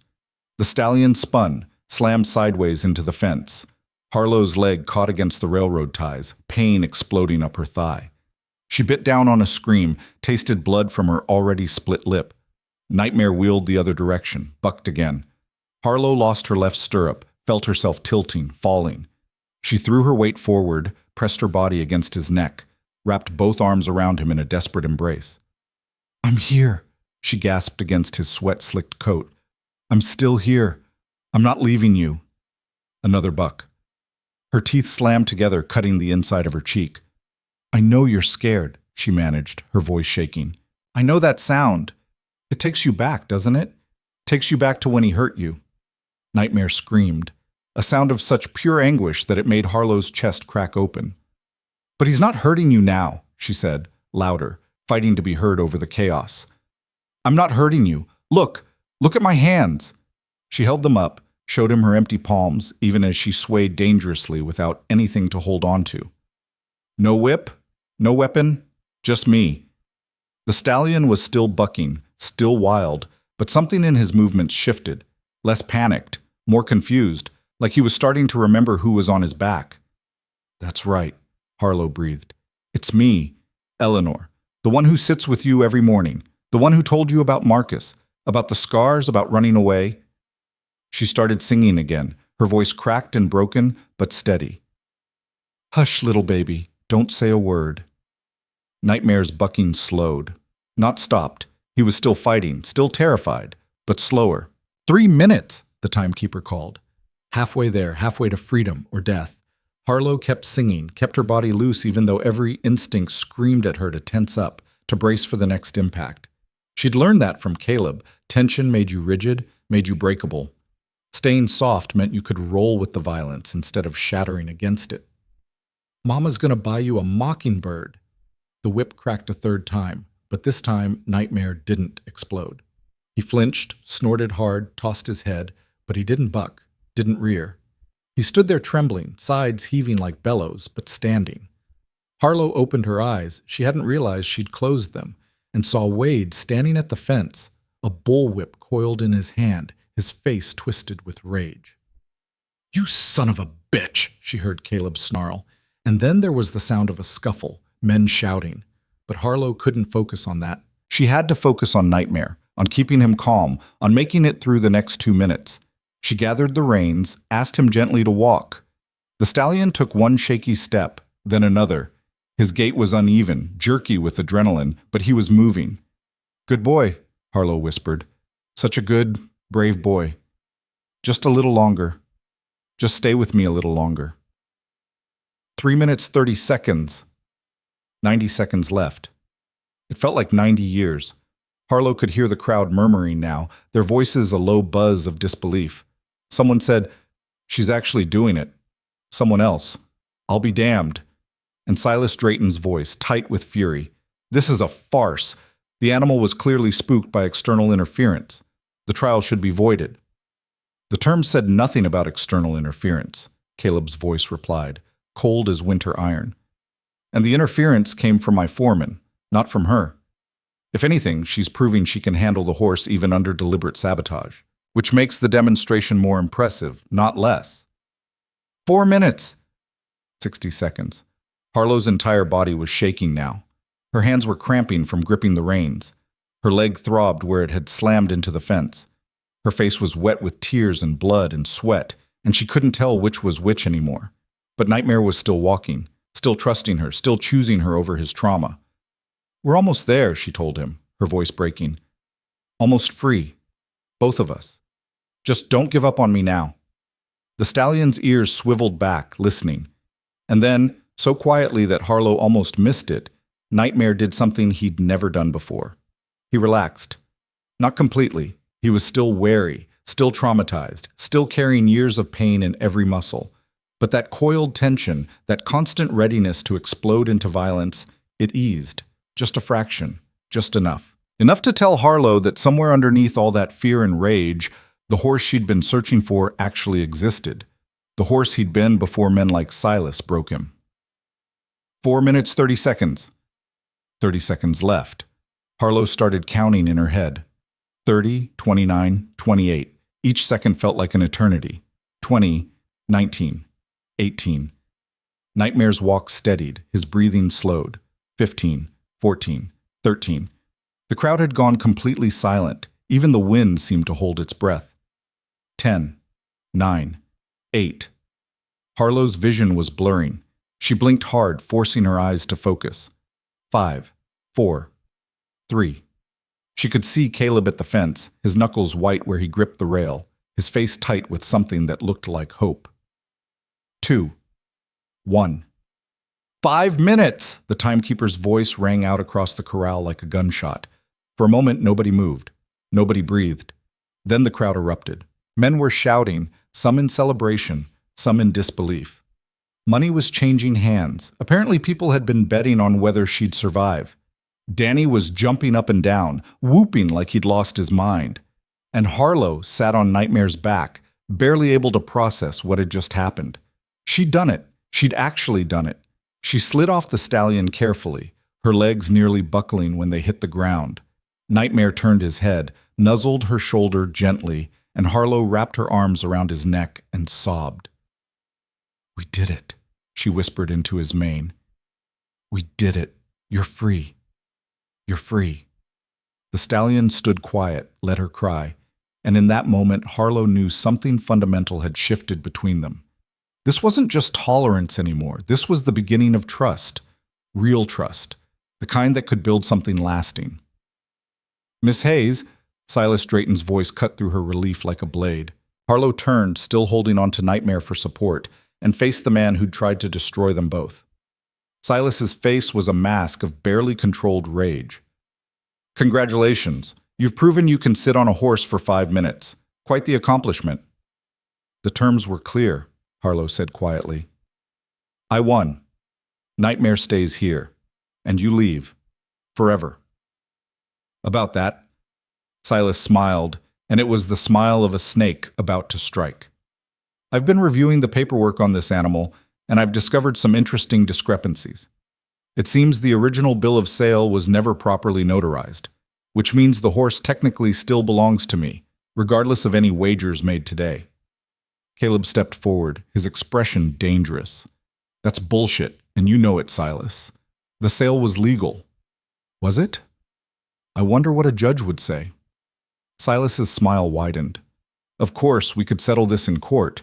That would take months, maybe years. And in the meantime, I could file an injunction claiming the horse is stolen property, have him impounded, sent to a holding facility while the case proceeds. He paused. I'm sure they'd take excellent care of him there. The threat was clear. Even if Silas didn't win in court, he could make Nightmare's life hell in the process. Harlow felt something cold and sharp settle in her chest. What do you want? I want what I've always wanted, that horse, but I'm a reasonable man. Silas pulled a document from his coat pocket. I'm prepared to offer a compromise. I'll drop all legal challenges and leave the horse here. But in exchange, I want this ranch's cooperation on a business venture I'm developing. A breeding program for war horses. Roar's land and facilities would be perfect for it. All I need is his signature agreeing to lease me the South Pastures for the next 5 years. No, Caleb said flatly. No? Silas raised an eyebrow. Even if refusing means I take the horse anyway? Through the courts, through legal means you can't fight. Especially then. Silas's expression hardened. You're willing to lose the animal over pride. I'm willing to lose a hell of a lot more than that to keep you off my land. Caleb's voice was steel wrapped in ice. I know what your breeding program really is, Silas. I know you're using laudanum and cocaine to make the horses aggressive, making them addicts so they'll fight harder, die faster. I won't be part of that. The crowd had gone quiet again, listening. Silas's mask of civility cracked. Careful, Caleb. Accusations like that could be considered slander. Truth isn't slander. Truth is whatever can be proven in court, and I have better lawyers than you do. They stared at each other, two men with a history Harlow didn't fully understand but could feel crackling in the air between them like lightning before a storm. Finally, Silas turned back to Harlow. Last chance, Miss Hayes. Convince Roar to accept my offer, or I take the horse. Your choice. Harlow looked at Caleb, saw the rigid set of his jaw, the way his hands had curled into fists. Saw a man who'd already lost too much to compromise and wouldn't bend even if it cost him everything. She looked at Nightmare, standing quiet in the center of the corral, still saddled, still trusting her. She thought about Marcus, about the years she'd spent bending, compromising, making herself small to survive, and she thought, not anymore. No, Harlow said clearly. Silas blinked. Excuse me? I said no. You don't get the horse. You don't get the land. You don't get anything except a promise that if you ever set foot on this ranch again, I'll make sure everyone from here to St. Louis knows exactly what your breeding program involves. I'll write letters to every newspaper, every sheriff, every rancher who might consider doing business with you. I'll make it my life's work to destroy your reputation the way you tried to destroy this horse. The silence that followed was absolute. Silas stared at her like she'd grown a second head. You're bluffing. Am I? Harlow took a step forward, her voice dropping to something cold and deadly. I've killed one monster already. What's one more? She saw it register in his eyes. The recognition that she wasn't speaking metaphorically, that this small, bloodied woman standing in front of him was absolutely capable of following through on her threat, and more importantly, that she wanted to. Silas's face went white, then red. You're insane. Maybe, but I'm also right. Harlow held his gaze. So here's what's going to happen. You're going to sign a document, legally binding, properly notarized, that surrenders all claims to Nightmare, now and forever. In exchange, I won't destroy you. That's the deal. Take it or leave it. And if I leave it, then I destroy you anyway, and we keep the horse through the courts. It'll be expensive and annoying, but Caleb's willing to fight. Aren't you Mr. Roar? Absolutely, Caleb said, a hint of admiration creeping into his voice. Silas looked between them, his jaw working. Harlow could see him calculating, weighing his options, trying to find an angle. There wasn't one. He'd underestimated her, thought she was just some frightened mail-order bride who'd gotten lucky. He'd had no idea what she really was, what surviving Marcus had turned her into. Fine, Silas spat finally. Fine. I'll sign your damn document, but this isn't over, Miss Hayes. You've made an enemy today. Good, Harlow said quietly. I collect them. The document was drawn up within the hour. One of Silas's witnesses happened to be a notary, convenient that, and the paperwork was signed, sealed, and filed before noon. Nightmare officially belonged to Caleb Rohr's ranch. Silas and his men rode off without another word, but not before Silas shot Harlow a look that promised retribution someday, somehow. Harlow watched them go and felt nothing but cold satisfaction. Let him try. She'd face that threat when it came. After the crowd dispersed, after the excitement died down, Harlow found herself alone in the corral with Nightmare. She removed his saddle carefully, groomed him, checked him for injuries from the earlier violence. You did so good, she told him softly. I'm so proud of you. The stallion leaned into her touch, his dark eyes half closed. We're going to be okay now, Harlow continued. Both of us. No more running, no more hiding. We're going to stay right here and figure out how to live instead of just survive. Footsteps behind her. She turned to find Caleb standing at the fence, holding a cloth and a basin of water. Thought you might want to clean up, he said. You're bleeding pretty bad. Puss. Harlow touched her face, felt the dried blood crusted around her mouth and chin. I forgot. Adrenaline does that. Caleb climbed into the corral, set down the basin. May I? She nodded. He dipped the cloth in the water, wrung it out, and began gently cleaning the blood from her face. His touch was careful, almost reverent. That was the bravest thing I've ever seen, he said quietly.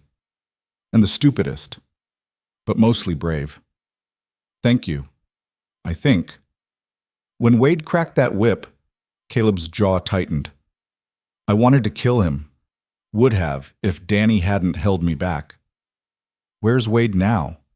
Fired, packing his things. He'll be gone by sunset.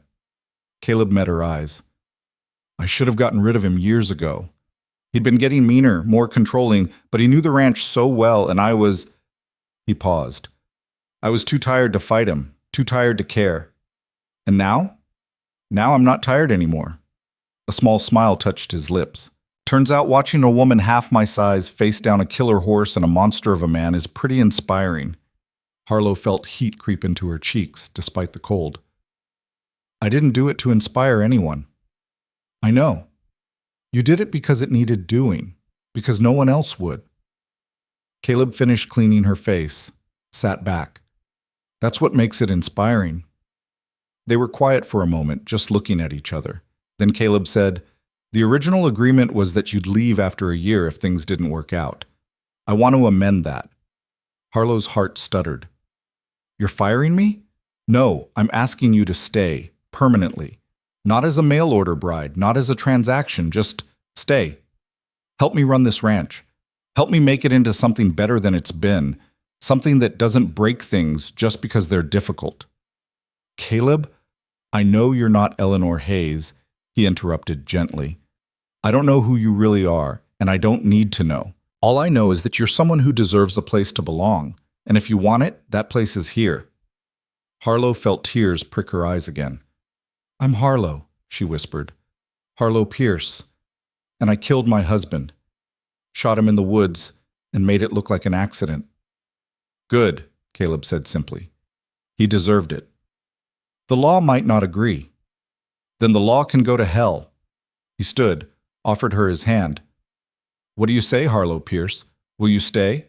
She looked at his outstretched hand, at Nightmare standing quiet and trusting beside her, at the ranch spread out in the Montana wilderness, harsh and beautiful and real. She thought about all the places she'd run to, all the names she'd hidden behind, all the years she'd spent being small and scared and temporary. And she thought, enough. I'll stay, she said, and took his hand. Caleb pulled her to her feet, and for just a moment they stood close enough that Harlow could see the flecks of gold in his gray eyes. Thank you, he said quietly. For what? For reminding me why I built this place, what it was supposed to be. Before Harlow could respond, Danny came running across the yard, his young face flushed with excitement. Miss Eleanor, I mean, Miss Harlow, ma'am. The boy skidded to a stop, breathing hard. There's people coming, lots of people, from town. They heard what you did and they want to see Nightmare. Harlow looked at Caleb, confused. He smiled wryly. Small town. Word travels fast. I suspect you're about to become something of a legend. I don't want to be a legend. I just want to... But she didn't get to finish that sentence because the people started arriving. First came the doctor from town, Dr. Harrison. A portly man with kind eyes who insisted on examining both Harlow and Nightmare for injuries. He declared the horse miraculously unscathed, and Harlow lucky she hadn't broken anything important. Then came the newspaper editor, Mr. Finch, who wanted to write a story about the woman who'd tamed the untamable horse. Harlow refused the interview 3 times before Caleb pulled her aside and said quietly, "Let him write it. The more people who know what you did, the harder it'll be for anyone, Silas or otherwise, to make you disappear." So she sat for the interview, chose her words carefully, and made sure the story focused on patience and trust, rather than dominance and violence. By evening, half the town had cycled through the ranch. Women brought food, casseroles and pies and bread still warm from the oven. Men came to see the horse, to marvel at his size and spirit. Children dared each other to get close to the fence, squealing and running away when Nightmare so much as looked in their direction. Through it all, Harlow felt like she was watching someone else's life, some other woman's victory. It didn't feel real yet. Maybe it wouldn't for a long time. As the sun started to set, painting the sky in shades of orange and purple, the crowd finally thinned.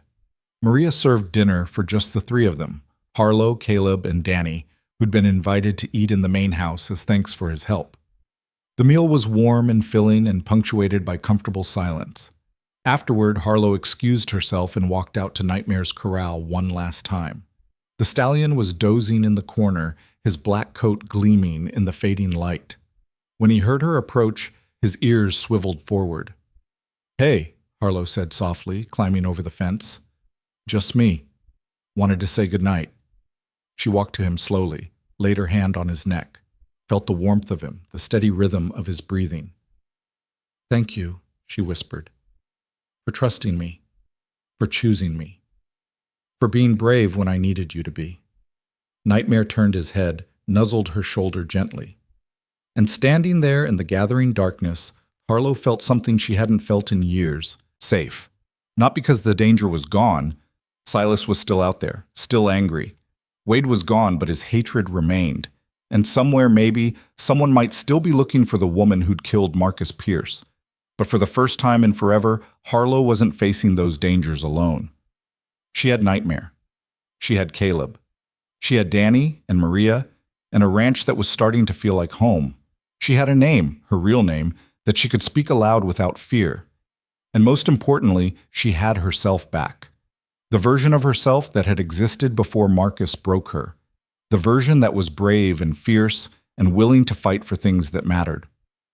"Tomorrow," she told Nightmare, "we start building something new, something better, a place where broken things can heal." The stallion snorted softly, as if in agreement.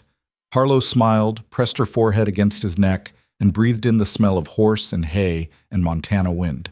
For the first time in 3 months of running, she wasn't planning her next escape. She was planning her future. And it started here. But as she turned to head back to the house, she saw something that made her freeze.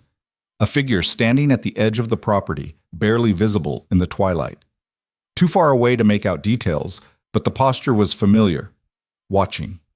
Waiting. Harlow's hand went instinctively to her pocket, to Maria's stone. The figure didn't move, didn't approach, just watched. Then, as the last light faded, the figure turned and walked away, disappearing into the gathering night. Harlow stood there for a long moment, her heart pounding. It could have been anyone, a curious townsperson, a ranch hand from a neighboring property, or it could have been something else. Someone else. She walked back to the house quickly, locked the door behind her, and checked the windows twice before going upstairs. In her room, she pulled out the journal Danny had given her and wrote, "Day 14. I won. Nightmare is safe. Silas is gone. I'm staying." But someone was watching the ranch tonight, standing just beyond the fence line, like they were waiting for something. I told Caleb I was done running. And I meant it. But that doesn't mean the past has stopped chasing me. It just means that when it catches up, I'll be ready. She closed the journal, extinguished the lamp, and lay in the darkness listening to the wind and the distant sound of horses settling in for the night. Sleep didn't come easy, but when it did for the first time in months, Harlow Pierce didn't dream of running. She dreamed of standing her ground. And that, she thought as consciousness faded, was its own kind of victory. The war wasn't over, but she'd won the first battle, and tomorrow she'd start preparing for the next one. If you or someone you know is having a difficult time, free support is available. Find resources. The figure returned 3 nights in a row.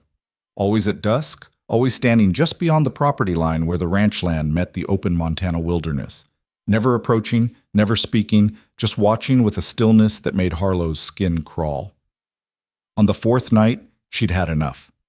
She waited until the shadow appeared again, then grabbed her coat and one of Caleb's rifles from the study. Maria tried to stop her at the door, rapid Spanish warnings that Harlow didn't need to understand to get the meaning of, "Don't go out there alone, it's not safe. Wait for Senor Roar." But Harlow had spent too many years being afraid of shadows. She pushed past Maria's protests and walked out into the cold evening air, the rifle held steady in hands that had learned to shoot in those Missouri woods where Marcus had died. The figure didn't move as she approached, didn't run, just stood there. And as Harlow got closer, the dying light revealed details that made her heart stop. It was a woman, tall, rail-thin, with dark hair pulled back in a severe bun, and a face that looked like it had been carved from grief and determination in equal measure. She wore traveling clothes dusty from the road and boots that had seen better days. But her eyes were sharp and knowing, and they fixed on Harlow with an intensity that felt like being seen all the way down to the bone. "Eleanor Hayes," the woman said. Her voice was low, rough-edged. "Or should I call you Harlow Pierce?" Harlow raised the rifle. "Who are you?" "My name is Catherine Wells. I'm a journalist from St. Louis." The woman reached slowly into her coat pocket, pulled out a leather notebook. "I've been tracking you for 3 months." The words hit like a physical blow. Harlow's finger moved to the trigger. "I don't know what you're talking about." "Yes, you do." Catherine's expression didn't change. "Marcus Pierce died in a hunting accident last October. His widow disappeared 3 days after the funeral. The sheriff ruled it accidental, but there were questions. Always questions when a wealthy man dies and his wife vanishes. If the sheriff ruled it accidental, then it was accidental." Harlow's voice was steady, but her heart was hammering. "I left because I had nothing keeping me there." "You left because you were running, and you've been running ever since. Kansas City, Denver, Cheyenne, and now here. 4 different names in 4 different towns. That's a lot of running for someone with nothing to hide." Harlow kept the rifle trained on Catherine's chest. "What do you want?" "The truth." Catherine took a step forward.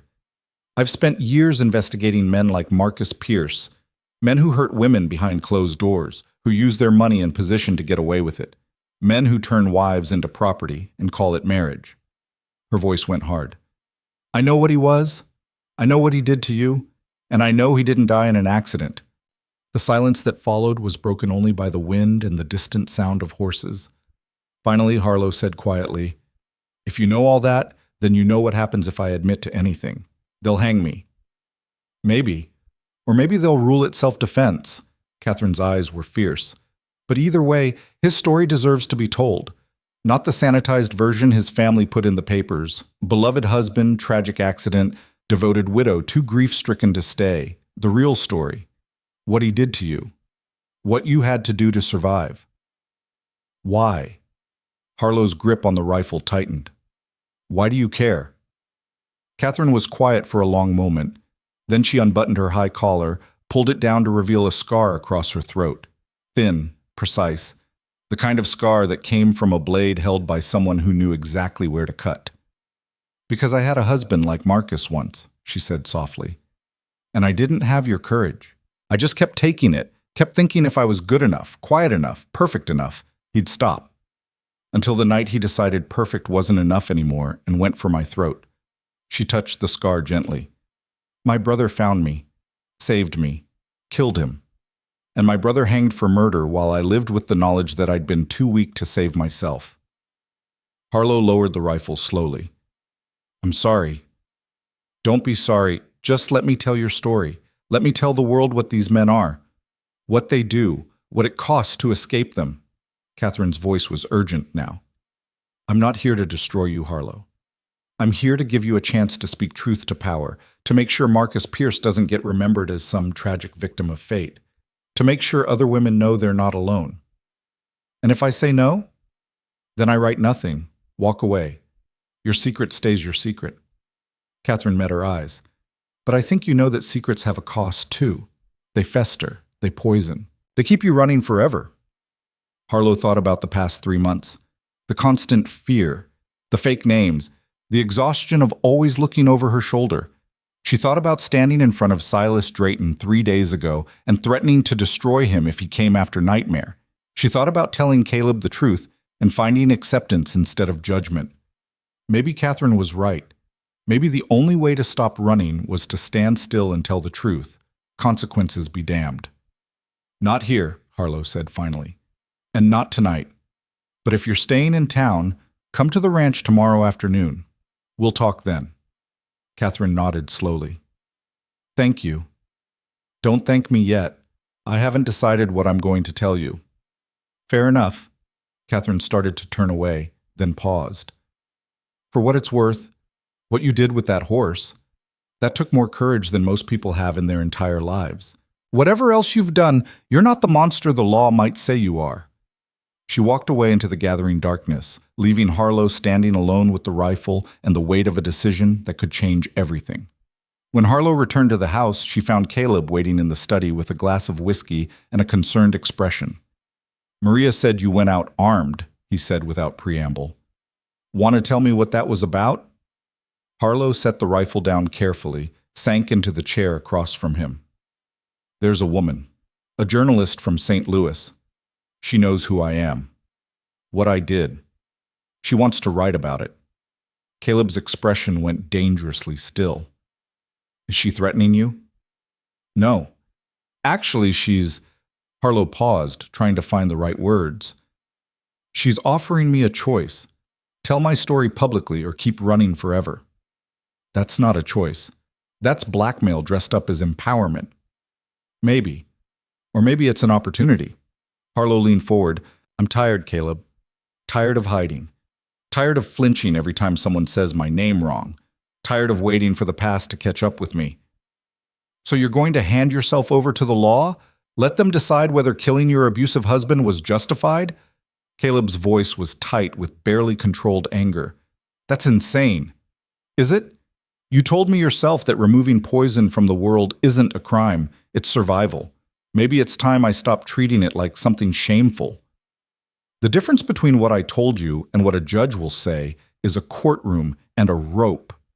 Caleb stood abruptly, paced to the window. I just found someone worth keeping on this ranch, someone who makes it feel less like a tomb. I'm not going to sit quietly while you throw yourself to the wolves. The raw emotion in his voice made Harlow's chest ache. I'm not throwing myself anywhere. I'm taking control of my own story. There's a difference. Not to the law there isn't. They stared at each other, the tension thick enough to cut. Finally, Harlow said softly, What would you do if you were me? Caleb turned back to the window, was quiet for a long moment. I'd probably do exactly what you're planning, which is why I'm terrified. He pressed his forehead against the glass. Sarah kept secrets, kept her pain hidden because she thought that's what strength looked like. And it killed her just as surely as if she'd put a gun to her head. So maybe you're right. Maybe speaking truth is the only way to survive it. He turned to look at her. But that doesn't mean I have to like it. I haven't decided yet, Harlow said. I'm meeting with her tomorrow, hearing what she has to say, then I'll make a choice. And if you choose to go public, if they come for you, then you let them take me. You don't fight. You don't put yourself or this ranch at risk. You just, her voice cracked. You just remember that I chose this, that it wasn't your fault. Oh, like hell. Caleb's voice was fierce. If they come for you, They go through me first, and Danny, and Maria, and every person in this town who saw what you did with Nightmare and knows damn well you're no murderer." Harlow felt tears prick her eyes. "You can't save everyone, Caleb. Your wife taught you that." "Maybe not, but I can sure as hell try to save you." The next afternoon, Catherine Wells arrived at the ranch in a hired buggy, carrying her notebook and a leather satchel that looked like it had traveled the world and back. Harlow met her at the door, led her to the kitchen where Maria had laid out coffee and bread, still warm from the oven. The older woman eyed Catherine with deep suspicion, made the sign of the cross twice, and muttered something in Spanish that definitely wasn't a blessing. "She doesn't trust me," Catherine observed mildly as Maria retreated. "She's smart." Harlow poured coffee, sat down across from the journalist. "Tell me about your brother, the one who killed your husband." Catherine's eyes flickered with old pain. "His name was Thomas.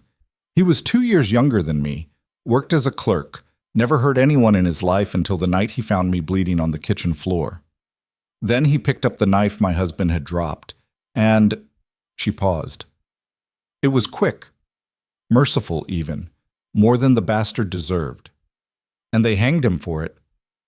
Self-defense of another isn't recognized in most courts, especially when the defender is poor and the dead man is rich." Catherine's voice was bitter. "Thomas went to the gallows swearing he'd do it again. That saving me was worth dying for, and I've spent every day since trying to make that sacrifice mean something. By exposing men like Marcus, by telling the truth, by making sure their victims know they're not alone, not crazy, not weak for surviving however they could." Catherine opened her notebook. "That's what I want to do with your story, Harlow. Not sensationalize it, not turn you into some kind of folk hero or villain. Just tell it honestly. Let other women see themselves in you. Let them know there's a way out, even if it's hard." Harlow wrapped her hands around her coffee cup, felt the warmth seep into her cold fingers. "And if telling my story gets me arrested, hanged, then we make sure the story spreads before that happens. Make sure enough people hear it that your death becomes a rallying cry instead of a cautionary tale." Catherine leaned forward. "I'm not going to lie to you. This is dangerous. Publishing this could destroy you, but it could also change things. Could make the next woman in your position feel less alone, less hopeless. Could make the next judge think twice before ruling a clear case of self-defense as murder. That's a lot of maybes." "It is, but sometimes maybe is all we get." Harlow looked out the window at Nightmare's corral. The stallion was grazing peacefully, his black coat gleaming in the afternoon sun. 3 weeks ago, he'd been a monster everyone wanted dead. Now he was a symbol of hope, of healing, of the possibility that broken things could be made whole again, all because someone had been willing to take a risk. "If I do this," Harlow said slowly, "I want some conditions." Catherine pulled out her pencil. "I'm listening." "First, you don't publish until I say so. I need time to prepare, to tell the people here what's coming, to make arrangements." "Agreed." "Second, you include everything, not just the violence Marcus inflicted, but how the town knew and did nothing, how the sheriff ruled it accidental even though he damn well knew what was happening in that house, how society creates these monsters and then acts shocked when someone finally fights back." Catherine's eyes gleamed. "Absolutely." "Third," Harlow paused. "Third, if they come for me, you write about that too. You make sure everyone knows what happens to women who defend themselves. You turn my trial, my hanging, whatever happens, you turn it into something that matters. You have my word." They sat in silence for a moment, the weight of the agreement settling between them. Then Harlow said, "His name was Marcus Pierce, and he burned me 17 times with his cigars before I finally understood that begging him to stop would never work. That being perfect would never be enough. That the only way I was going to survive was to make sure he didn't." Catherine started writing, her pencil moving swift and sure across the page. And Harlow started talking. She told Catherine everything. The wedding at 18 to a man 20 years her senior because her parents owed him money, and a daughter was cheaper collateral than cash. The first time he'd hit her, 3 months into the marriage, a backhand across the face for smiling at the grocer. The escalation, fists, then belts, then the cigars when those stopped being effective punishments. She told her about the 3 escape attempts, about being dragged back each time, about the town's collective silence, about the doctor who'd treated her broken ribs and black eyes and never once asked how she'd gotten them. She told her about the day she'd followed Marcus into the woods with his spare rifle, about waiting until he was far enough from civilization that no one would hear, about the confrontation, him laughing when she pointed the gun at him, certain she didn't have the courage to pull the trigger, about proving him wrong. "I shot him 3 times, Harlow said, her voice steady. Once in the chest, once in the throat, once in the head to make sure he was dead. Then I fired the rifle 2 more times into the air, screamed for help, and told the men who came running that his gun had misfired, that I'd tried to save him, but the wounds were too severe." Catherine's pencil never stopped moving. "Did they believe you?" "The sheriff didn't. I could see it in his eyes. But Marcus was already dead, and I was a grieving widow, and admitting they'd all ignored years of abuse was harder than ruling it an accident." Harlow's laugh was hollow. "So they let me go, gave me his estate, told me to take time to heal. But you ran anyway, because I knew that one day someone would start asking questions, that the convenient accident wouldn't hold up forever, that I needed to disappear before they decided the truth was more important than their complicity." Catherine looked up from her notebook, her expression unreadable. "Do you regret it? Killing him?" Harlow thought about the question carefully. "I regret that I had to, that the world is structured in a way that made murder my only viable escape. But do I regret that Marcus Pierce is dead and I'm alive?" She met Catherine's eyes. "No, not even a little bit." "Good," Catherine said firmly, "because you shouldn't. He was a monster, and you did what you had to do to survive." They talked for 3 more hours. Catherine asked careful, probing questions. Harlow answered with raw honesty that left her feeling scraped hollow, but strangely lighter. Like lancing a wound, painful but necessary. By the time the journalists left, promising to send drafts before publishing anything, Harlow felt like she'd run a marathon. She walked out to Nightmare's corral, climbed over the fence, and just stood there with her hand on the stallion's warm neck while the sun set. "I told someone," she whispered to the horse. "Told them everything. About Marcus. About what I did. About why I'm really here." Nightmare turned his head, nuzzled her shoulder gently. "Now, I just have to tell Caleb and Danny and Maria and everyone else who matters before they read it in some newspaper." She laughed shakily. "Should be fun." The stallion snorted as if in agreement. That evening at dinner, Harlow told Caleb what she'd done. He listened in silence, his face unreadable, his knuckles white where he gripped his fork. When she finished, he set down his utensils very carefully and said, "When does it publish?" "I don't know yet. Few weeks, maybe. I get to approve the final draft first." "And you think this is the right choice?" It wasn't a question, but Harlow answered anyway. "I think it's the only choice that lets me stop running, so yes." Caleb nodded slowly. Then he stood, walked around the table, and pulled Harlow to her feet. Before she could ask what he was doing, he wrapped his arms around her and held on tight.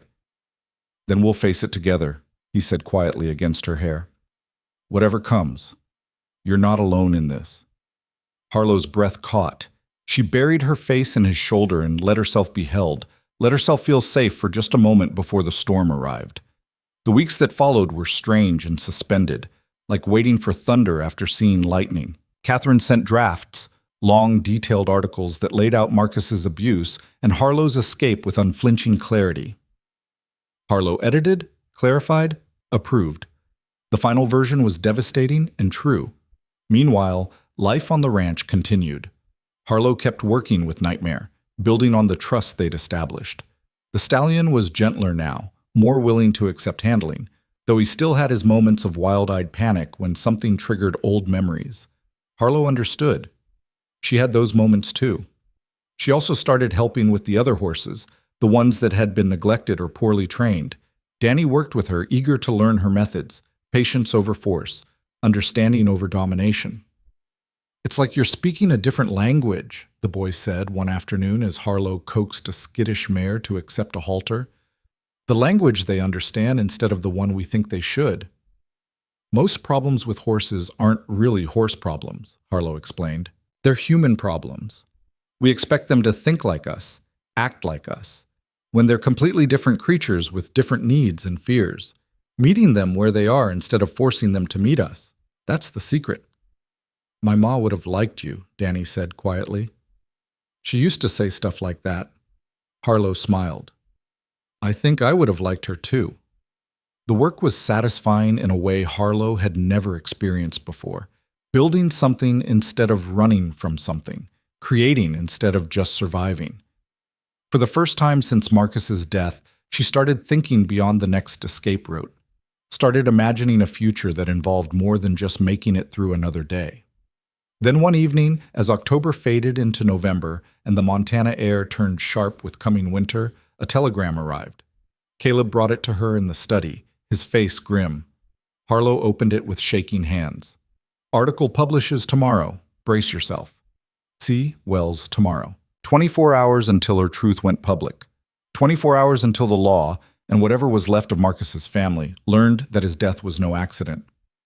Well, Harlow said, trying for levity and failing, I suppose it's too late to run now. You're not running, Caleb said firmly. We talked about this. We face it together. You don't have to, Harlow. He took her hands, held them tight. I lost Sarah because I didn't fight hard enough. Didn't see what she needed until it was too late. I'm not making that mistake again. Whatever happens when that article publishes, we handle it, together. Harlow looked at this man who'd given her a job when she had nothing, who'd let her risk everything for a broken horse, who'd offered her a home when all she'd known was running. This man who'd become something more than an employer, more than a friend, something she didn't have words for yet, but felt in every quiet dinner, every shared sunrise, every moment of understanding that passed between them without needing to be spoken. Why? She whispered. Why do you care so much? Caleb was quiet for a long moment. Then he said, because you remind me that courage doesn't mean not being afraid. It means being terrified and fighting anyway. Because you took a ranch that felt like a graveyard and turned it into something alive again. Because, he paused, jaw working. Because somewhere along the way, you stopped being the mail-order bride I hired and became the person I can't imagine this place without. The words hung in the air between them, heavy with meaning. Harlow felt her throat tighten. Caleb, you don't have to say anything. I just needed you to know. Before tomorrow. Before everything changes. He squeezed her hands once more, then let go. Get some rest. Tomorrow's going to be difficult. He left before Harlow could respond, closing the study door quietly behind him. She stood alone in the lamplight, holding the telegram, feeling like she was standing on the edge of a cliff, with no idea whether there was solid ground or empty air on the other side. Tomorrow, the world would know what she'd done. Tomorrow, there would be consequences. But tonight she walked out to Nightmare's corral one last time. The stallion was waiting, as if he'd sensed her approach.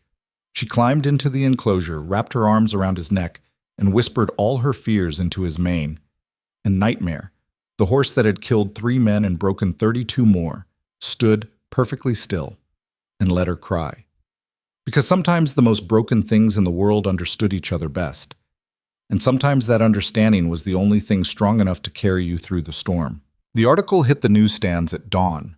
Harlow knew because she was already awake, had been awake all night, sitting at her window and watching the sky slowly bleed from black to gray to pale gold. When she heard the sound of a horse and buggy approaching at speed, her stomach dropped. Danny came running into the house moments later, breathless, clutching a newspaper like it might bite him. Miss Harlow, he gasped. It's the whole front page. Your name. Everything.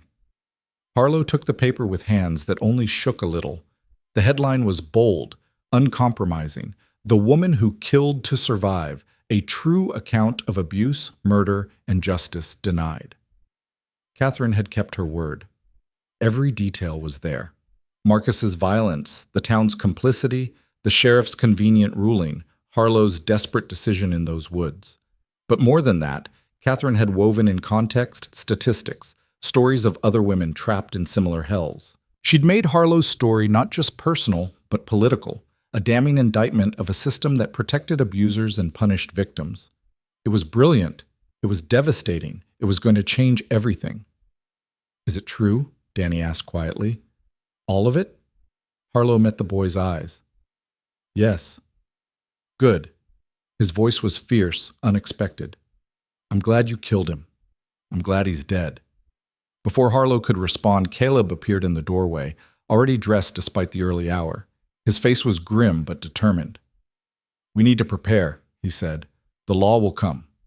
Maybe not today, but soon. And when they do... He was interrupted by the sound of multiple horses approaching. Fast. They all moved to the window. A group of riders was thundering up the drive. At least a dozen men, led by someone in a sheriff's badge that caught the morning light. That's Sheriff Morrison from the next county over, Caleb said, his jaw tightening. He's got jurisdiction here when our local law is absent. How convenient, Harlow said softly. Her hands were remarkably steady as she set down the newspaper. I suppose I should meet them. Not alone you won't. Caleb was already moving toward the door. Danny, get Maria. Tell her what's happening. Then ride to town. Get Dr. Harrison and Mr. Finch. Tell them we need witnesses. Yes, sir. Danny bolted. Caleb turned back to Harlow. Whatever happens, you let me talk first. Understand? Caleb, this is my... I said let me talk first. His voice was steel wrapped in velvet. Please. Harlow nodded, her throat tight. They walked out together to meet the riders. Sheriff Morrison dismounted, a tall man with a weathered face and eyes that held no warmth. Behind him, his deputies spread out in a clear show of force. Caleb Rohr, Morrison said without preamble. I'm here for the woman known as Eleanor Hayes, real name Harlow Pierce, wanted for questioning in the death of Marcus Pierce of St. Louis. Questioning? Caleb's voice was deceptively mild.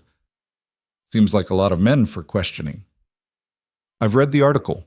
Woman confessed to murder. That makes her a fugitive. Morrison's eyes found Harlow.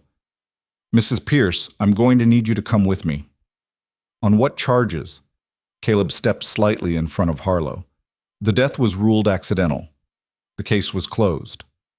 Was closed. New evidence changes things. The confession in that newspaper is evidence. A confession of self-defense, there's a difference. That's for a judge to decide, not you. Morrison's hand moved to rest on his gun.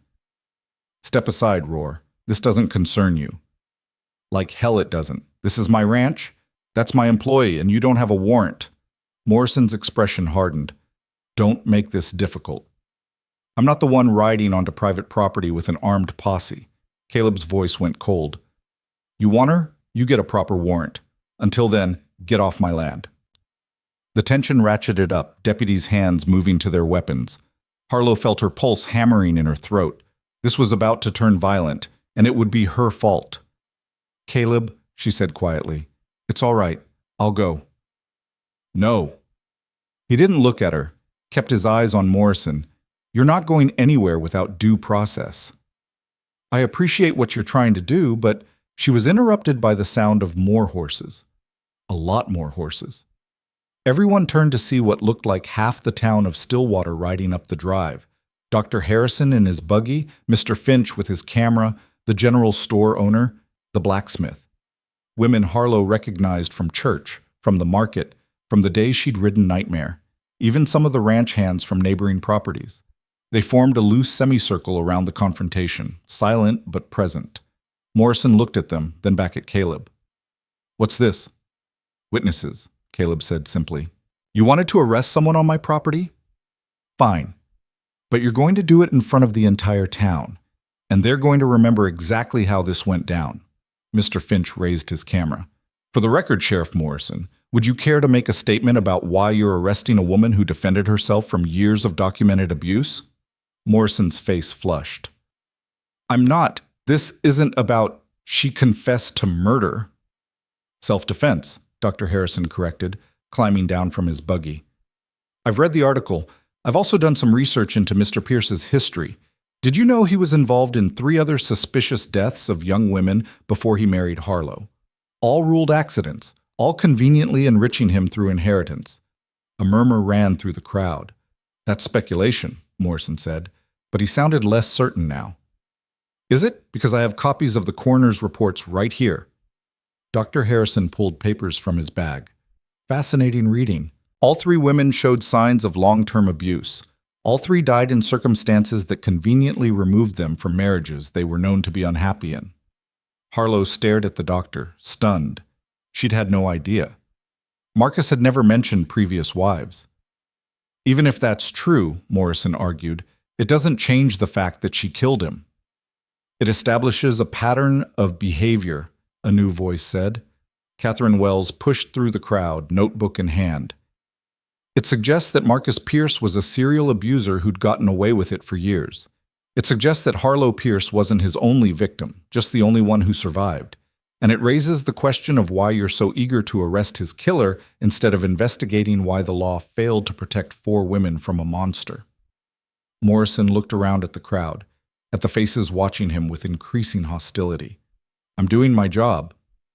Your job is to protect citizens, Dr. Harrison said quietly. Sometimes that means protecting them from men in their own homes. You failed at that. The least you can do is not punish the woman who had to protect herself. I don't make the laws, but you enforce them, Caleb cut in, and you have discretion in how you enforce them. So here's what's going to happen. You're going to go back to your county and tell whoever sent you here that Harlow Pierce is under my protection.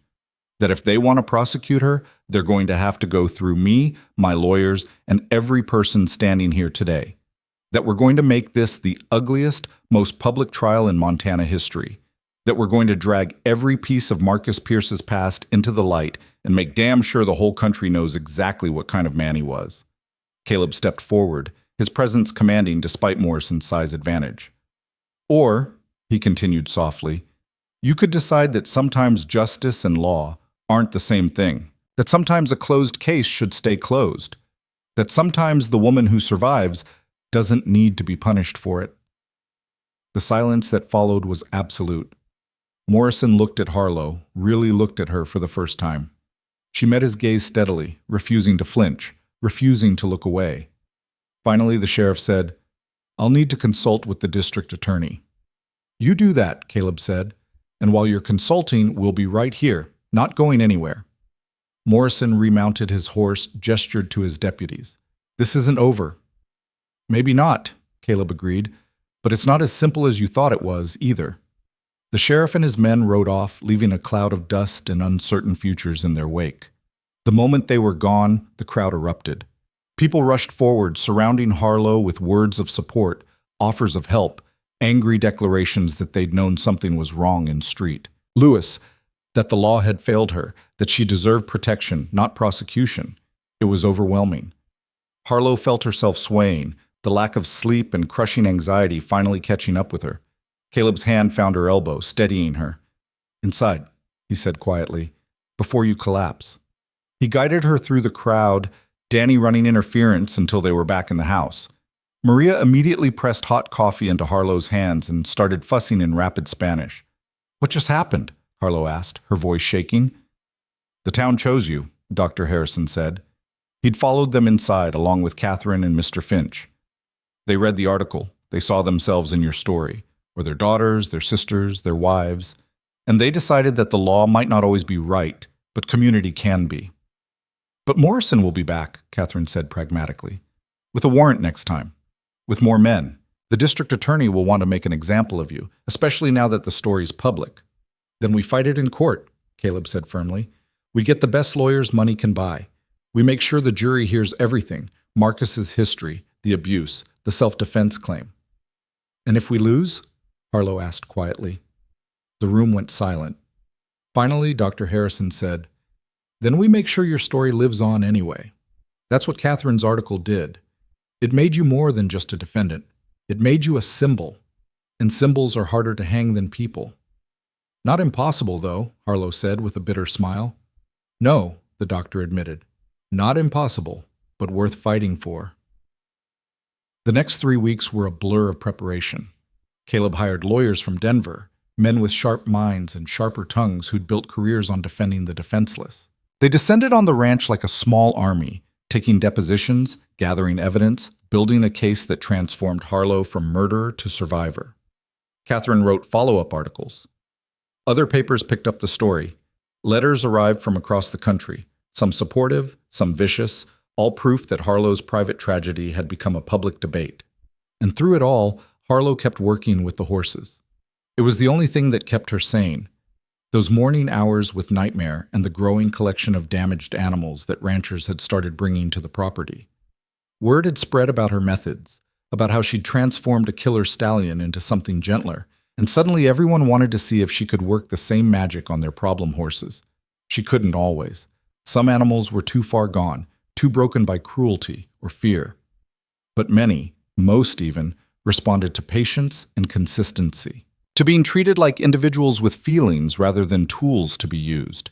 Danny worked beside her, learning, growing in confidence. The boy had a gift for this work, Harlow realized, a gentleness that belied his rough upbringing. "You're going to be better at this than I am someday," she told him one morning as he successfully calmed a mare that had been abused by her previous owner. "Learned from the best," Danny said, grinning. "Your mother taught you to be kind. I just gave you a framework for it." The boy's smile faded slightly. "You think she'd be proud of what I'm becoming?" "I think she'd be amazed," Harlow said softly, "and so grateful you found a place to grow into the person you were meant to be." Danny ducked his head, but Harlow saw the shine of tears in his eyes. On a gray afternoon in late November, Sheriff Morrison returned. This time he came alone, no armed posse, just him and a horse and an envelope that he handed to Caleb without a word. The warrant. Harlow was ordered to appear in court in St. Louis in 2 weeks to answer charges of murder in the death of Marcus Pierce. "I'm sorry," Morrison said quietly. "I tried to argue against it, but the district attorney won't let it go.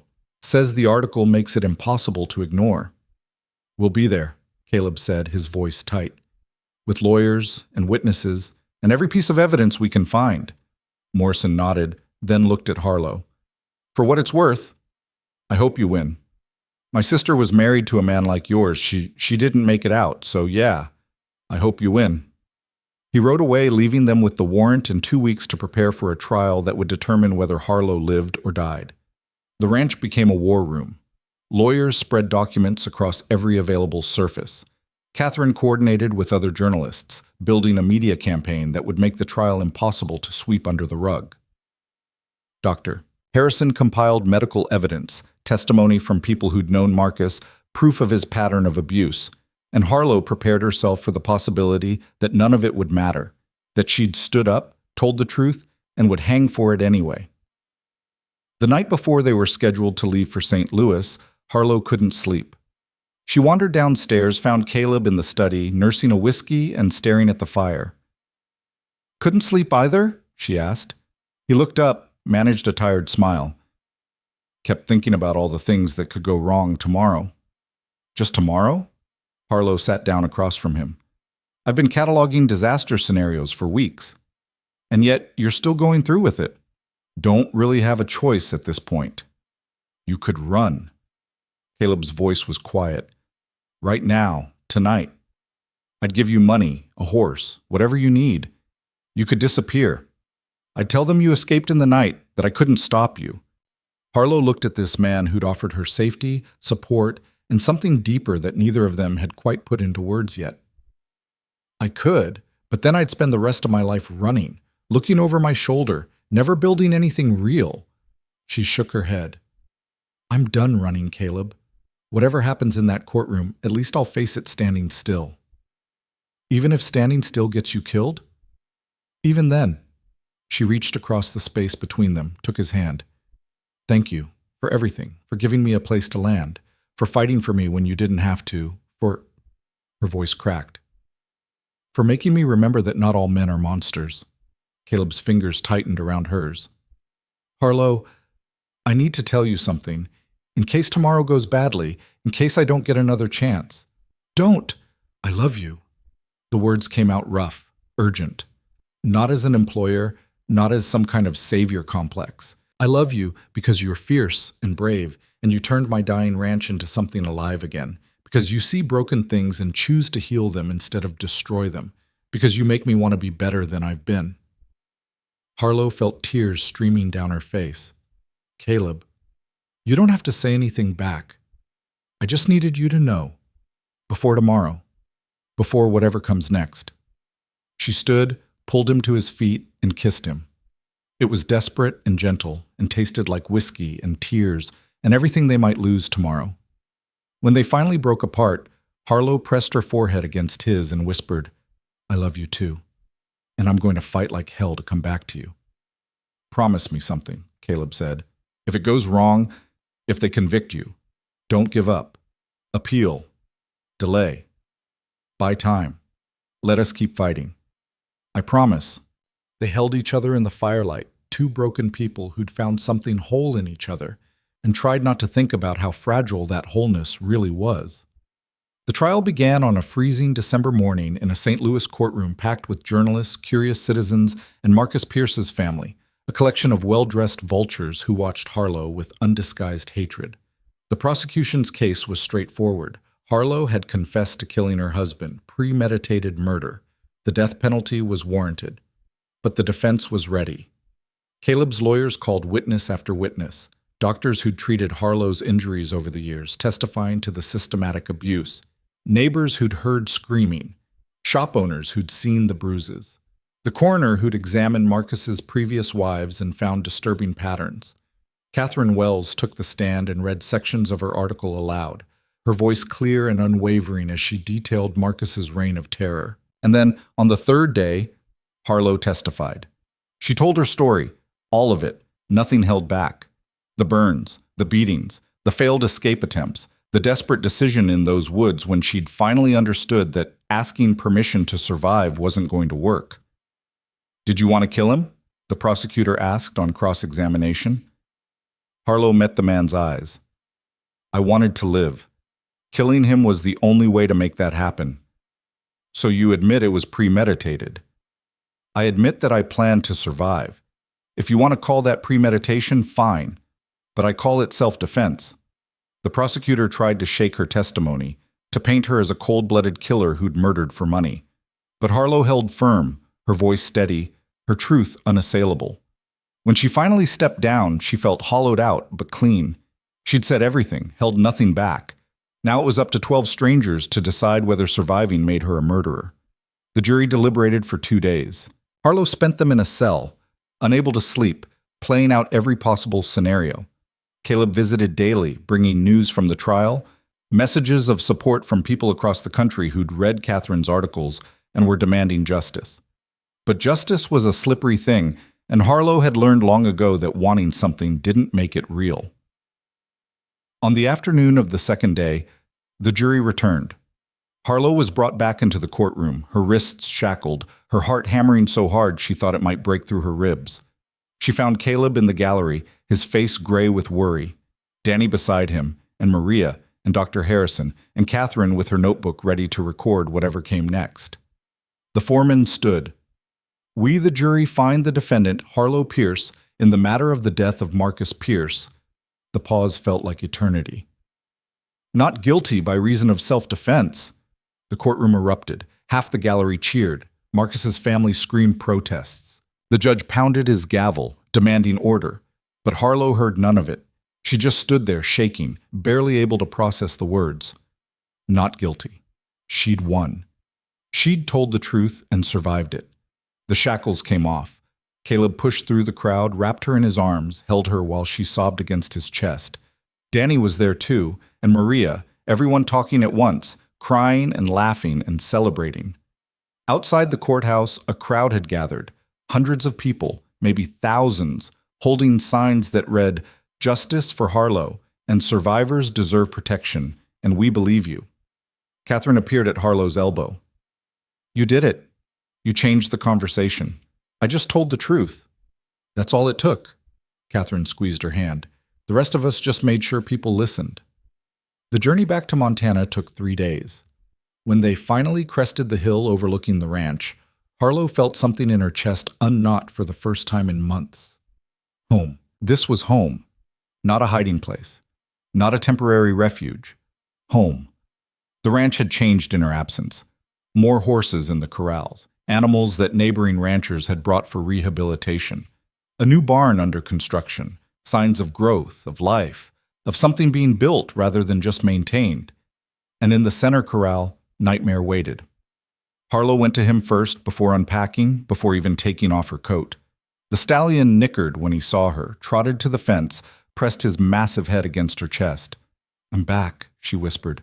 "I'm home, and I'm staying." Over the following weeks, as winter settled over Montana in earnest, Harlow threw herself into work. The horse rehabilitation program she'd started almost by accident became official. Caleb hired Danny as a full-time trainer. They drew up plans to expand, to create a formal sanctuary for abused and neglected horses. Word spread. More animals arrived. More people came to learn Harlow's methods. And one evening, as she and Caleb sat in the study reviewing accounts, he set down his ledger and said, "I've been thinking.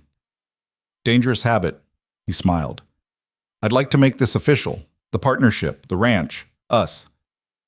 Harlow's heart skipped. "Caleb, I'm not asking you to marry me. Not yet. I know you need time after everything, but I want you to know that when you're ready, if you're ready, I'm here. I'm not going anywhere."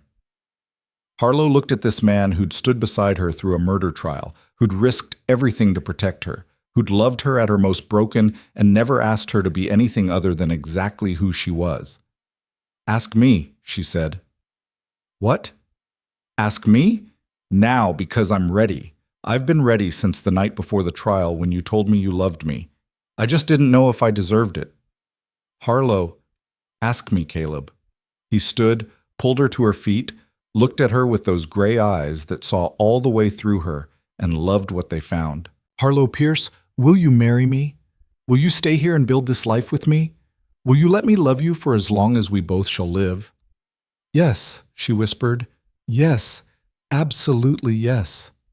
They married in the spring, a small ceremony on the ranch with Danny as best man and Maria weeping happy tears. Catherine came to document it, but this time her camera captured joy instead of pain. And when Caleb kissed his bride, Nightmare, standing in the corral nearby with a garland of wildflowers woven into his mane, screamed his approval to the Montana sky. The years that followed weren't perfect. There were setbacks, challenges, moments when the past threatened to drag Harlow back into darkness. But she faced them standing still, with Caleb beside her and a growing community of survivors who'd found their way to the ranch. They expanded the sanctuary, hired more trainers, developed a reputation for saving horses others had given up on. Danny grew into a fine young man, eventually taking over day-to-day operations when Harlow and Caleb needed to step back. Marcus's family tried once to sue for wrongful death. The case was dismissed before it even went to trial. Silas Drayton attempted to sabotage the ranch's reputation. Catherine's follow-up articles destroyed his credibility so thoroughly he left Montana and never returned. And Nightmare, the horse that had started everything, lived to be 27 years old.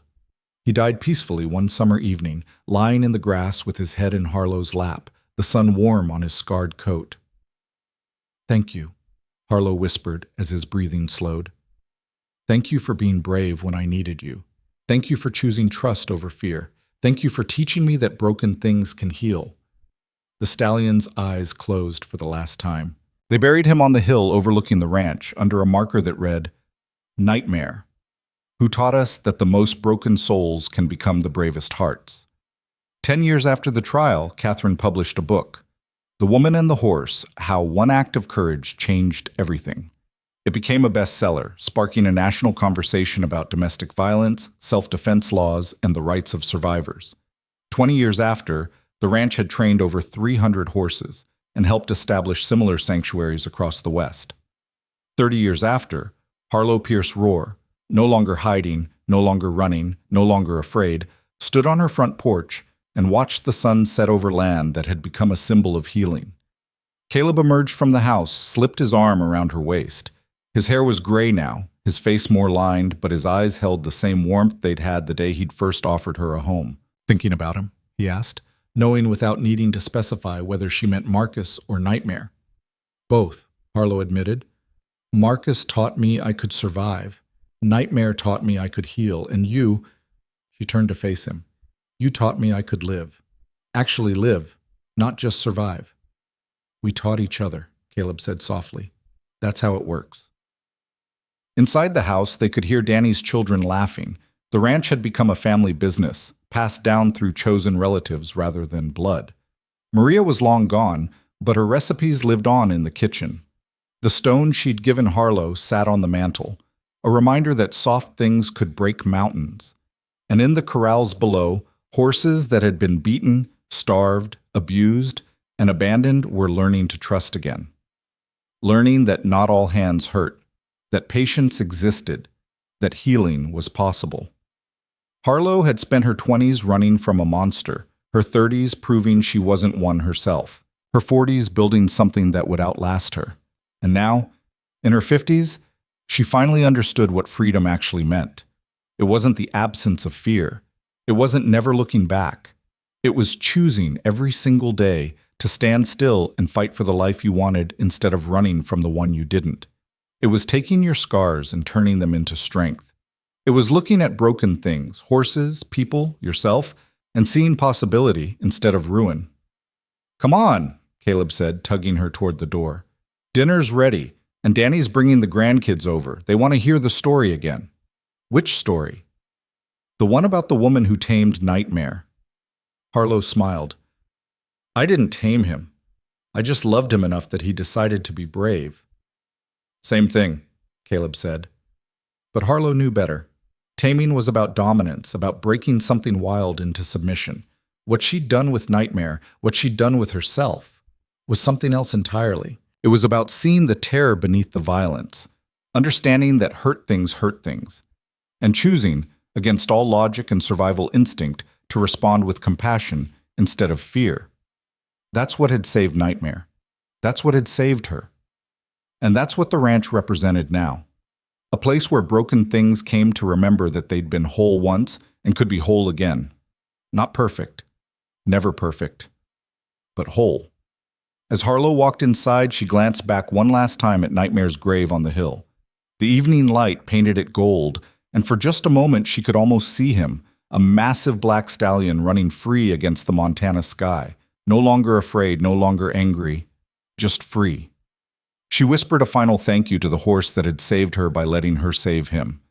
Then she closed the door and turned toward the warmth and light and laughter of the family she'd built from the ashes of everything she'd lost. Because that's what survivors did. They didn't just endure. They transformed.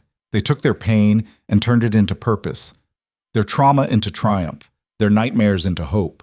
And sometimes, if they were very lucky and very brave, they built something so beautiful from their broken pieces that people forgot they'd ever been shattered at all. Harlow Pierce had been many things: victim, fugitive, killer, survivor. But in the end, she was simply this: a woman who'd chosen to heal instead of harden, to build instead of destroy, to love instead of fear. And in a world that tried so hard to break her, that choice, that simple, terrifying, courageous choice, changed everything. Not just for her, but for every broken thing that found its way to her door, seeking the same thing she'd once sought: a chance, a choice, a reason to believe that even nightmares could have happy endings.